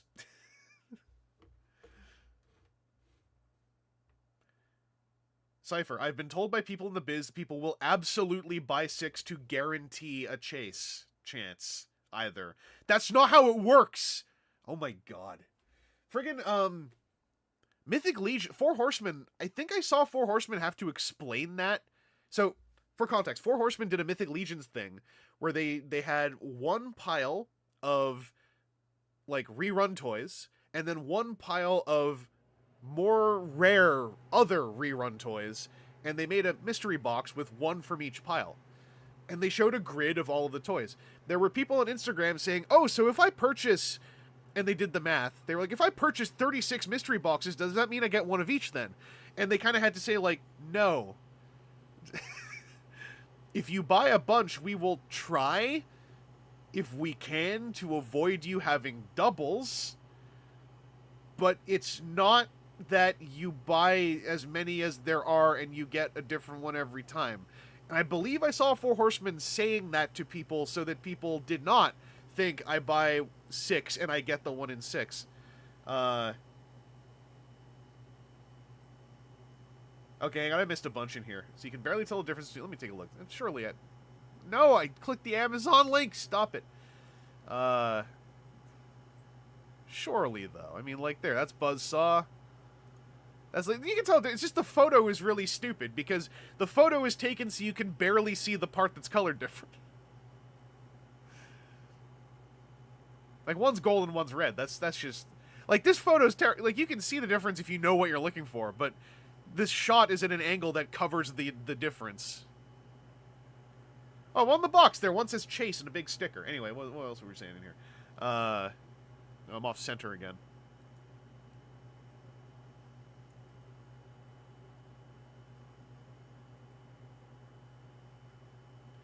Gadget Hack Wrench was 1 in 40... Oh, Jesus.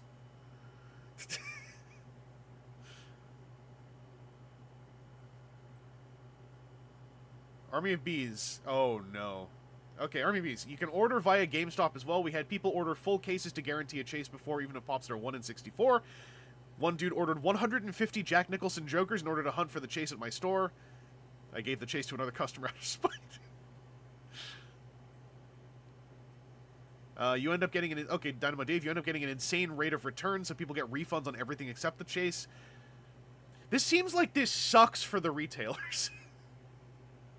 I already know retailers hate Funko Pops for various reasons over the years. This sounds like this sucks for the retailers.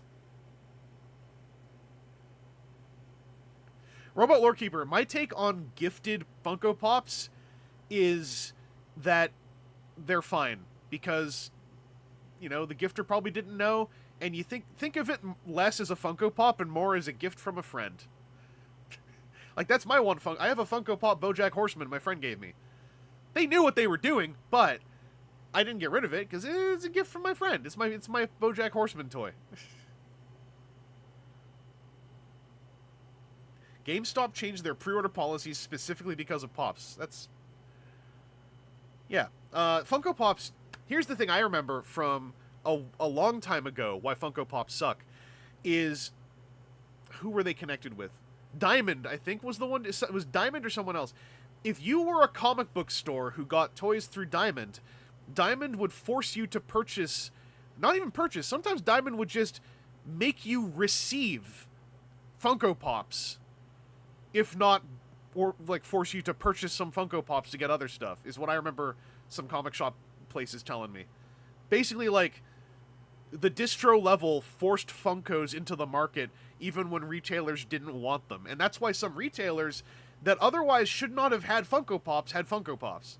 Is because the Funko Pops were basically like an anchor tied to the thing that they ordered.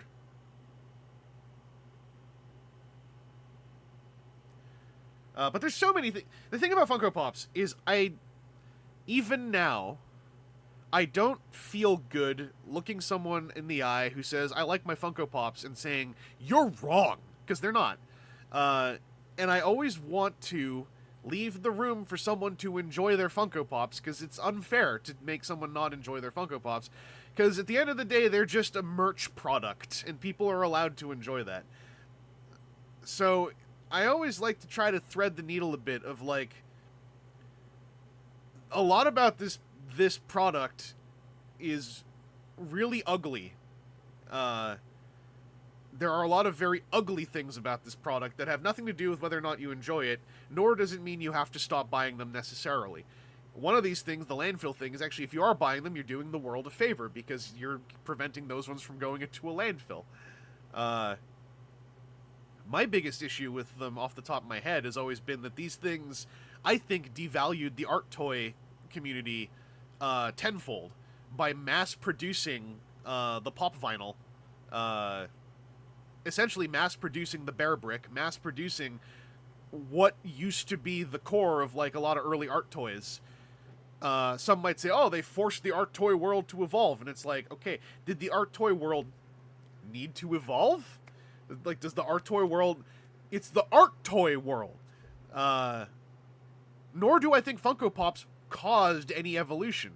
I think that Funko Pop simply made artists unable to sell their pieces at a certain point. Like, that's it. Anyway, I don't think any of you were arguing that, but there's a lot of things about Funko Pops that I think are just, like, damaging culturally. And I think that Funko Pops did do damage. They didn't do irreparable damage, I'll say that. But I think they did damage to the art toy and the indie toy world by Walmarting, by commodifying and mass-producing a vague aesthetic that looks like an art toy. And this is the part I always went on about. Has Funko ever credited the artists who sculpt and design Funko Pops? Do we have a human name to attach to the Funko Pop? Is there an artist who could sign a Funko Pop for me that is not simply the person who voiced the character the Funko is of? Is there a Funko Pop artist that I can go to say, can you sign this work you did? That's my big question about them. Anyway. Isakon, that MTG CEO who was responsible for overprinting Magic the Gathering is now with Funko. Are you for real? Is that for real? It's very funny if so. Anyway, I didn't want to talk about Funko Pops. I wanted to talk about that poor Hot Wheels Optimus that's completely perfectly fine. Look at this. This is fine.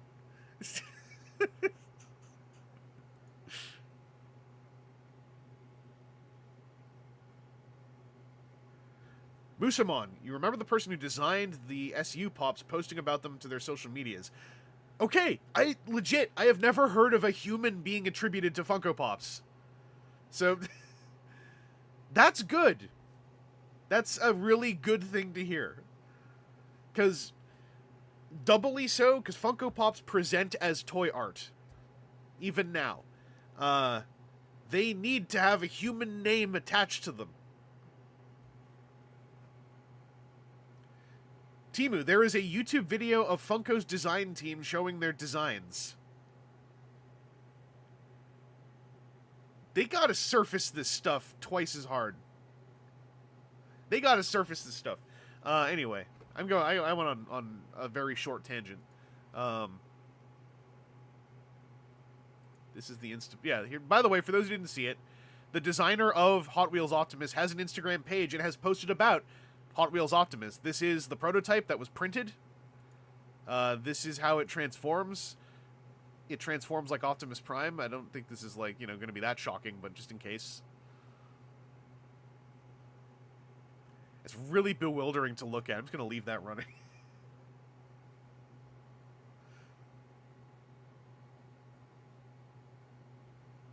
What's the other video? Is it the other way around? It is the other way around. Hey, wait a second. When the fists come off, they're not being put inside the truck cab like a true fan. You telling me I have to have fists floating around? Parts forming?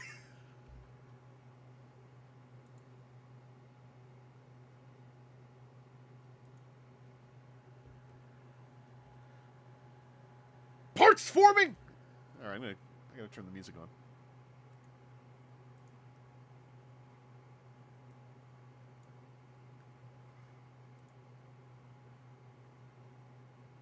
I was so close to keeping this to a sub 3-hour stream. I was so close. Don't look at the time. Okay, I thought we were at 4 hours already. Never mind. Look at the time. It's fine. Cab, I don't think the cab opens. Okay, you know what? One last little tangent once I drag this in here. It's dragged in. Okay. Yeah, there ain't no cab here. Well, why is your video so fast? I can't tell. Hang on. Where's them rear? Show me that rear end. Show me some of that hot, sweaty Optimus rear view. I don't think there's a hinge for it. It's got the line, but I think that's just in the sculpts. Because these are... Someone else pointed this out ages ago. These are probably from that Hasbro thing that came up where they were licensing 3D scans of G1 toys out. And that's probably what this is based on. I can't see the chat window right now. Optimus got a Hank Hill ass. Jesus Christ. Why are we... Was I not just saying, can we be a little nicer to...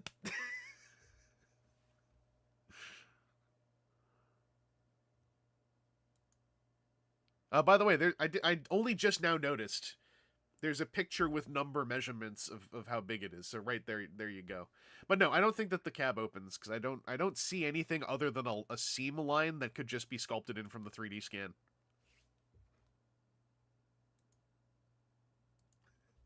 Alan Weaver, hey now, I love Optimus and Hank Hill.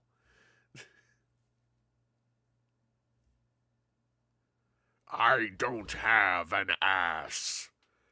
Freedom. You can still shove the hands in. He's got a hole in the back. Where's Optimus's? Show me his hole. Okay, there's one angle. No, but look at the size of those fists. Ain't no way you're sticking 2 fists in that hole and having room for the head to stuff in as well. You can fit the head or a fist in that hole. You cannot fit 2 fists and a head in that hole. Ain't no way. Quote me on that. I dare Mattel to prove me wrong by sending me one for free.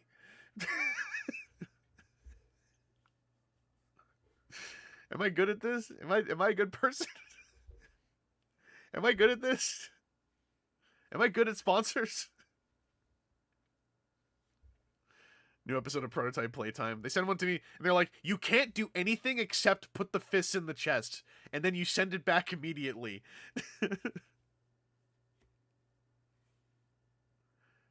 Dang it, Bobby, you can't fit them 2 fists in that hole. I tell you what. I can't keep it up. I start turning into someone else halfway through any Hank Hill. It's friggin' annoying. 5 out of 7. Perfect sponsorship.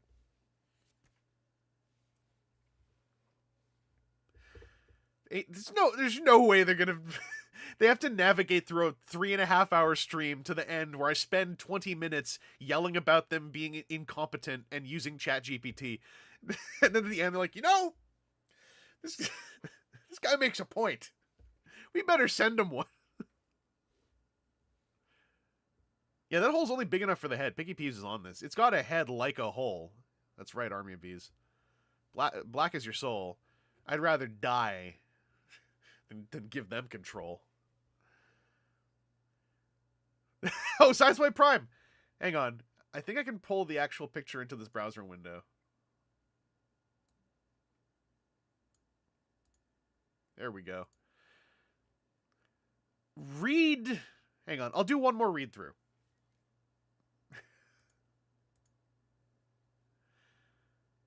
Yeah, God money. I'd do anything for you. When Transformers Optimus Prime drove onto the scene, a fan base rolled with it. The Autobots' fearless leader became one of the most recognizable names in entertainment for decades. The Optimus Prime G1 hit shelves in 1984 instantly, becoming a huge hit in the toy space for both kids and collectors alike, with full transformation from a heavy-duty truck cab into a towering Autobot ready for battle. Hot Wheels and Transformers joined forces to authentically recreate a 1/64 Optimus Prime G1 in metal.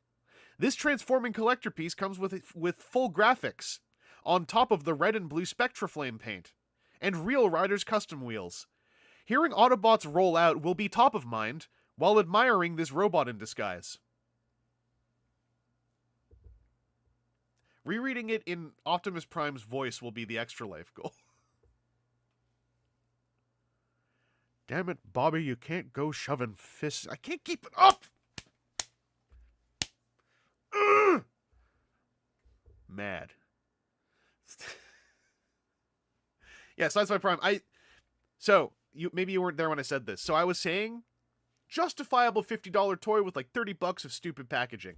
It's now justifiable $40 toy with $30 of stupid packaging and $10 they didn't spend on a copywriter to write a paragraph.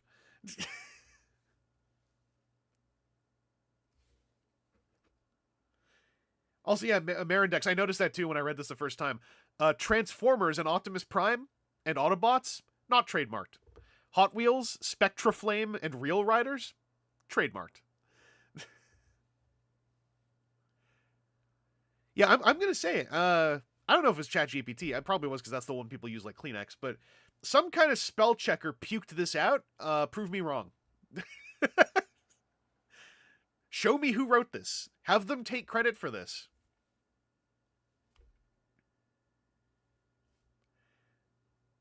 Have them take credit for this.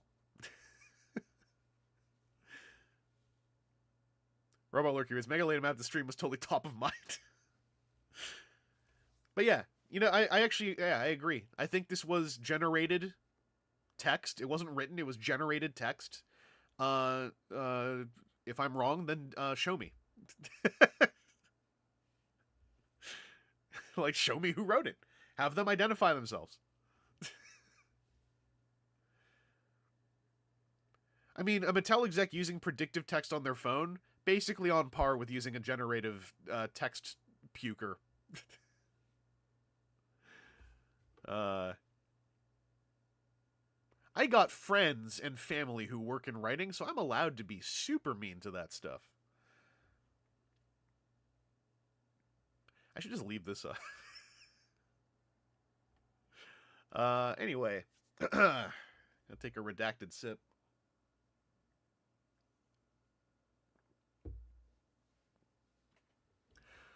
My full graphics are absolutely top of mind. When I hit shelves instantly, this is the part actually that really sets me off. I don't know why. The Optimus Prime G1 hit shelves in 1984 instantly. Like, that part makes me super mad. Yeah, Cypher, having written package web copy, this sucks hard. Yeah. What's it like when you work and writing is your job and people who you work for are asking you about, like, a chat GPT? Like, how must that feel, you know? Like, garbage. And friggin' the worst part is... Not the worst part. The most specifically pettily annoying thing is me going on for, like, at that point, 10 minutes trying to say, listen, stop being so mean to the Optimus. And it's like, oh, by the way, we probably didn't even hire a human. We didn't pay a human the pocket change out of our business coat to write the back of the box. We decided to save that. It's like...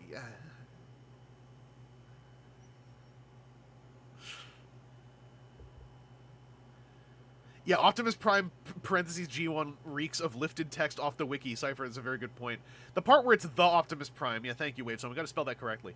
The part where G1 in parentheses keeps showing up. Also, I'm still asking what metal is. Where does that even come from?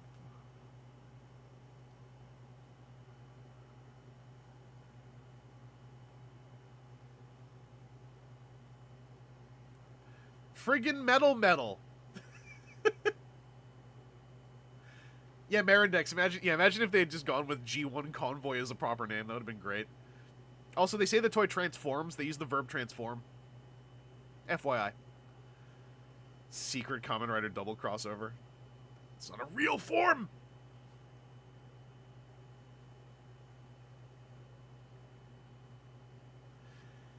Yeah, like, Sideswipe Prime is making a really good point. The amount of money saved on this, let's just assume, we're going to assume and hypothesize that a generative algorithm vomited this out. They saved maybe $50.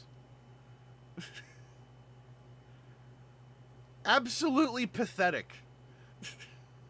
That's like the worst part. No, it's not the worst part. I need to stop saying that. That's just a go-to phrase. One of the worst parts about generative content pukers is that in many cases they aren't even saving that much money. They're only preventing the barest of living wage from going to a person.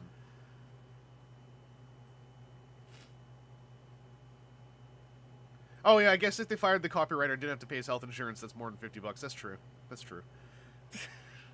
As long as they do it right before Christmas, then they don't have the year carryover, and then they save a little bit more money. Now you're not a content puker, bees. You're a puke polisher. That's awful. Why am I saying that? No, that's not cool. I didn't just say that. I'm retconning that. I slap on the wrist. Bad. No food for another 20 minutes. Puke Smith. I have like this tangent I'm not going on. I should mention, because I work in videography and media production, I'm gonna just, much like I tried to do with my trailer Dismantling, I want to try to seed one more idea out there. The part where we all keep calling it AI is also a problem. for various reasons. I'll try to keep it down to two. Is number one, calling it AI is doing their marketing for them. It's not artificial intelligence. It is a generative algorithm. The difference is very important for the layperson. Number two, when you call it AI, you start calling lots of things AI. AI was a buzzword before it became this industry ulcer. And this means that a lot of completely normal tools get cited as, well, this is AI as well. And people start, who don't know how tools work, because this is all built on the back of completely justifiable ignorance of people who are not in the industry that would know how these things work. I mean, people start turning on completely normal tools as, well, this is AI as well. They used AI in this. And it's like, this was all calculated to create this irritating cycle of shouting that does nothing to deal with the problem at hand. So, like, one of the first things you can do, and I'm not angry if anyone says AI. I still say it sometimes without thinking. But, like, one of the first biggest things you can do is stop calling it AI, because it's not. Calling it AI is designed to create insipid, circular, nothing discussions. Not only about completely normal tools, but also about the glazed eye, staring at the sun nonsense about who are we to determine what intelligence really is and is not allowed to do. Like that nonsense. Calling it AI is what leaves the door cracked open for that complete waste of time. So that's a little soapbox of mine. Anyway, it's a spell checker. That's if it's text, my go-to, it's a spell checker. If it's visuals, it's a scraper. So it's either a spell checker or a scraper. I sound like I'm inventing cyberpunk slurs, like, but for real, it's basically a spell checker text predictor mutant, or it's a thing that scrapes a bunch of stuff without asking and has been given guidelines how to mush it together. That's all they are. Spell checker should be a Transformers name. The soap still come in boxes. Yeah. Dry soap. Oh, you mean that? No, those are apple crates, technically. Apple crates are the things that... But no one ever knows what I talk about when I say, I got a real apple crate to get off about here. People are like, what apples? Why? And I sigh, and I'm like, soapbox. Yeah, I forget it. Sideswipe Prime. Hey, you scraper! We don't serve your kind here. Friggin' a droid from Star Wars walks into a bar, and some friggin' guy with 3 arms is like, you a scraper or a spell checker?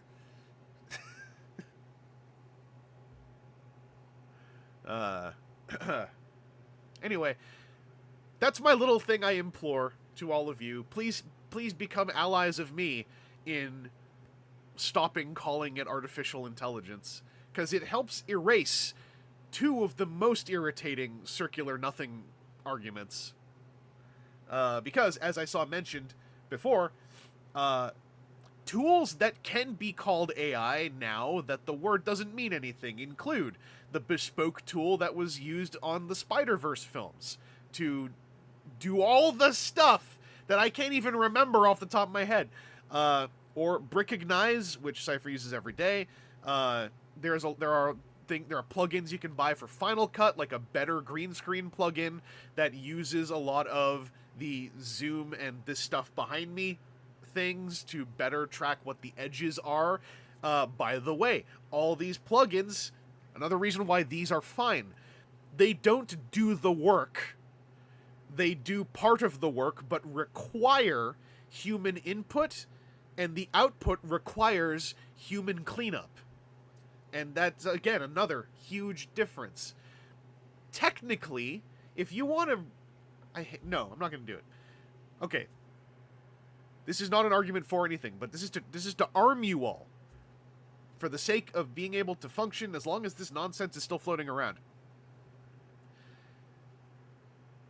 if someone generates a bunch of text and also it magically is not an ulcer on the environment the way that some of those systems are set up magically, uh,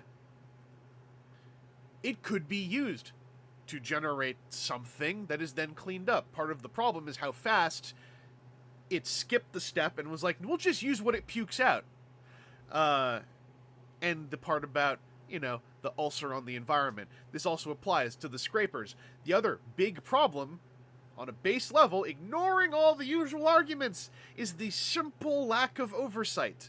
When, in many cases, in many industries, in many technologies, existing oversight is a basic part of the design and implementation of a system. The vague entity we know as a system. That's another huge, just missing part. A lot of things that can be classified currently as AI are time savers. They are usually designed for industry workers to do busy work those industry workers don't want to do, because it is a drag that prevents them from utilizing their entire skill set more impressively and effectively. However, because everything gets called AI, it means that now there's this deranged, and I still say calculated, trickle down, where like that Hellboy incident, for instance, and it's super frustrating because also a lot of the people who, like Bees is mentioning something here, a lot of the people who want to call everything AI for bad reasons, a lot of them don't even use these tools or have never had a single minute of industry experience to know what any of this even is. That's like the little cherry on top. Is also like a lot of these arguments are literally people who walked into the room, saw everyone shouting, and said, "I have an opinion too." And then, yeah. Anyway, I will start the music after I finish this little anecdote. There was an AI. I'm going to call it an AI tool because at the time that's literally that is the umbrella these things were under. It was just called AI tools, and it was because it was a harmless thing that was an umbrella for things that could like track and generatively try to accomplish tasks on their own. And there was one that studios were shopping, or studios, some company was shopping, and I hated it, and I called it out on old social media site, because the idea was this tool could go into a scene and it could generate a non-speaking mouth that looked natural. So instead of having to dub over swear words, you could simply erase the actor's performance whenever they swore, to have them just go like, "I really want a umbrella," instead of "I really want a goddamn umbrella." And I called it out because I was like, this is really ugly, because this is taking away the actor's choices made in their performance. And that is, again, a lot of lay people, and I don't mean this disrespectfully, it's just like a lot of people think about end product, which is a whole other tangent that relates to the thing we're just talking about. But a lot of people don't heavily consider how much of an act of collaboration like filmmaking is. It is not a director giving orders to actors who do what they do. Actors bring their own choices to their performances most of the time. And so simply nullifying the actors' performances digitally by just making their mouths be sealed shut whenever they would have been saying a swear word, for instance, is really vulgar to me, because you should instead, if you think this is going to be an issue, spend the money to shoot the scene a second time with different dialogue. That should be super simple. That also means you don't have to invent a giant ass technology. You can shoot the scene again with different words. This is like a time when I got paid a lot of money in context to digitally put makeup on a guy who didn't want makeup on, so we had to keyframe filters to follow his head around for an entire segment, and it cost at least 10 times the cost, if not way more, of someone taking a powder puff and going boof once on his face, because he was glistening, orange glistening with like a fake tan. Anyway, during that conversation, someone was like, that's really unfair of you, because this tool it doesn't just do that, it also can like change the color grading so it looks like it can take a day shot and make it look like night, or you could color grade a night shot to look like a different kind of climate. And I kind of sat there and I was like, dog, you can do that already. It's called color grading. And I went and looked it up. DaVinci Resolve's free version comes with basic color grading. You could just learn color grading software, and then you'd have an actual skill set that is applicable outside of the editing suite, because then you will know how color grading works on at least a base level, and that is highly applicable to when you go out to shoot. In this example this person was giving me, I could shoot my indie film for cheaper because I won't have to worry about shooting at the right time of day for the right scenes. And it's like, dog, if you are going to use a thing to change the colors that already exists, you just have to learn what cold and warm is. You have to learn what color wheels are. They have books at the library for that for free, technically, if you don't go on YouTube to look up tutorials of how color grading works. And this person was just going on about how, like, no, this, because I said, like, this is designed to put humans out of work, not put the tools in the hands of the independent. And this person was going like, no, it's the opposite. It's putting the tools in the hands of the independent, because now we can do it without you people who get paid more for it. And it was just like, it wasn't literally, I'm starting to misremember this. It was something really insipid though. And it was like, okay, you're right. Whatever. Cause it was some rando. So I was like, I don't even know who you are. And somehow this person got brainwashed enough to think these tools are great for the indies. And I'm like, dog, they're making it so the indie is the ceiling you will hit. And also, it's not even doing anything useful. It's like friggin', easy example, and again, I'm saying this in a certain context. It's like, you know how you can buy green paint, right?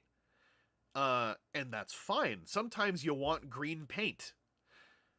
This was like someone saying it's impossible to make the color green unless I buy this expensive, specially made green paint. And then when you say, did you know you can put yellow and blue together? And they say, that's unfair. That's unfair to me, the beginner, the indie. And it's like, you know, you could also just put yellow and blue together to make green. With this color grading thing, you could just shoot whenever, and then you can just tweak the colors on you can duplicate all those shots and do tweakings everywhere. Find out what color grading ends up tweaking everything to kind of look the same. Or you could just plan your film and shoot on a schedule. Like, I remember that was the other part that made me so livid. I actually got mad because I was like, have you ever heard of like just planning when you'll film? Rather than like, if I film whenever I want, the lighting is different, and then I need a tool to automatically fix it all. And it's like, or you could plan your frigging film you say you want to make, and film when the light is right. Like, like I don't even know. That's where part of the reason I gave up, because I'm like, I don't even know how to explain this. It's like saying it's dark when I walk at night. Someone fix this for me, and it's like, how? Just walk in the daytime. Like, and that's, I don't know, that's where I got so mad for like 10 whole minutes, because it's like there are times like, cause I don't want to get into the realm of like, they make pre-chopped fruit for people, can you believe this? Because it's like, there are accessibility reasons, there are stress of life reasons why some of these things exist. But then there's like this whole other level of like, how can I possibly make the lighting in my film look uniform from shot to shot? And it's like, have you considered planning your film? Have you considered learning basic color grading? Have you considered that having the color grading not look realistic could be a stylization that enhances the piece, depending on what you're trying to do? But no, it's like, no, I want a button I push to make... This was before this generative stuff, and I always remember when the moment this all started, I was like, that's what that freaking MF was doing. He just wanted the button to push that's like, make film look good. You know, it's like, that's not the same as for instance, pre-cut apples. That's not the same. Anyway, top of mind did a whole lot to the top of my mind. Now I've finished my story. That was still... I didn't lie. That was one story. It just kind of branched a little bit. And I'm not, like... none of y'all are saying anything wrong, but it's like, I'm not even saying, like, you want me to learn to do things, because it's like, there could be people who have difficulty maintaining information in certain situations. There could be physical affectations that make it hard to use certain editing suites. To my knowledge, there is hardware made to account for that in using the tool that is a computer, as opposed to, I want a button that says good on it when I push it. You know, like, it is a really granular thing. And falling into the trap of yelling at the sun the way I just was is kind of, again, part of the calculation, so that you inadvertently hurt people who say, hey, wait, you're kind of hurting me now, and now all that flame and fire has just immediately missed the actual target. Anyway, that's why we gotta stop calling it AI. So, hey, thanks for hanging out. Fades to black while still talking. I can't do that as a one-person crew. I don't have the button.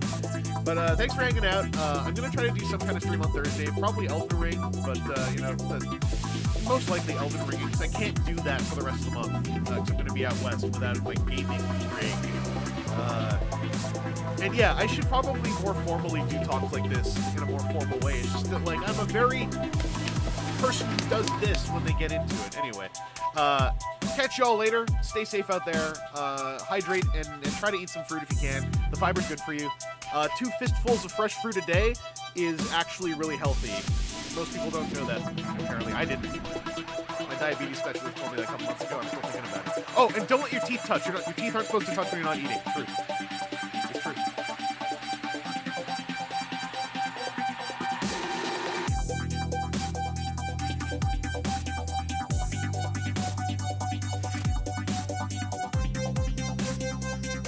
This was supposed to be a 150-minute long stream. But instead of table scraps, I received a bounty and a feast.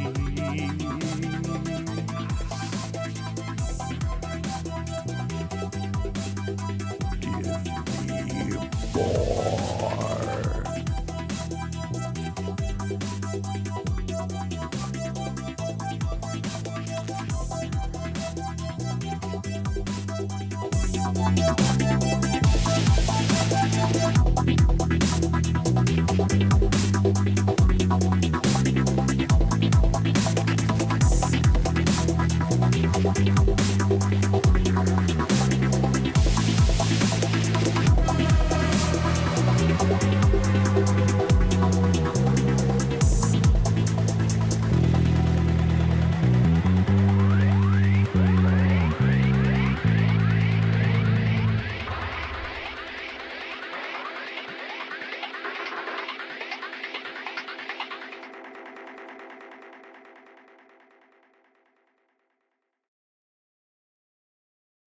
Let them come.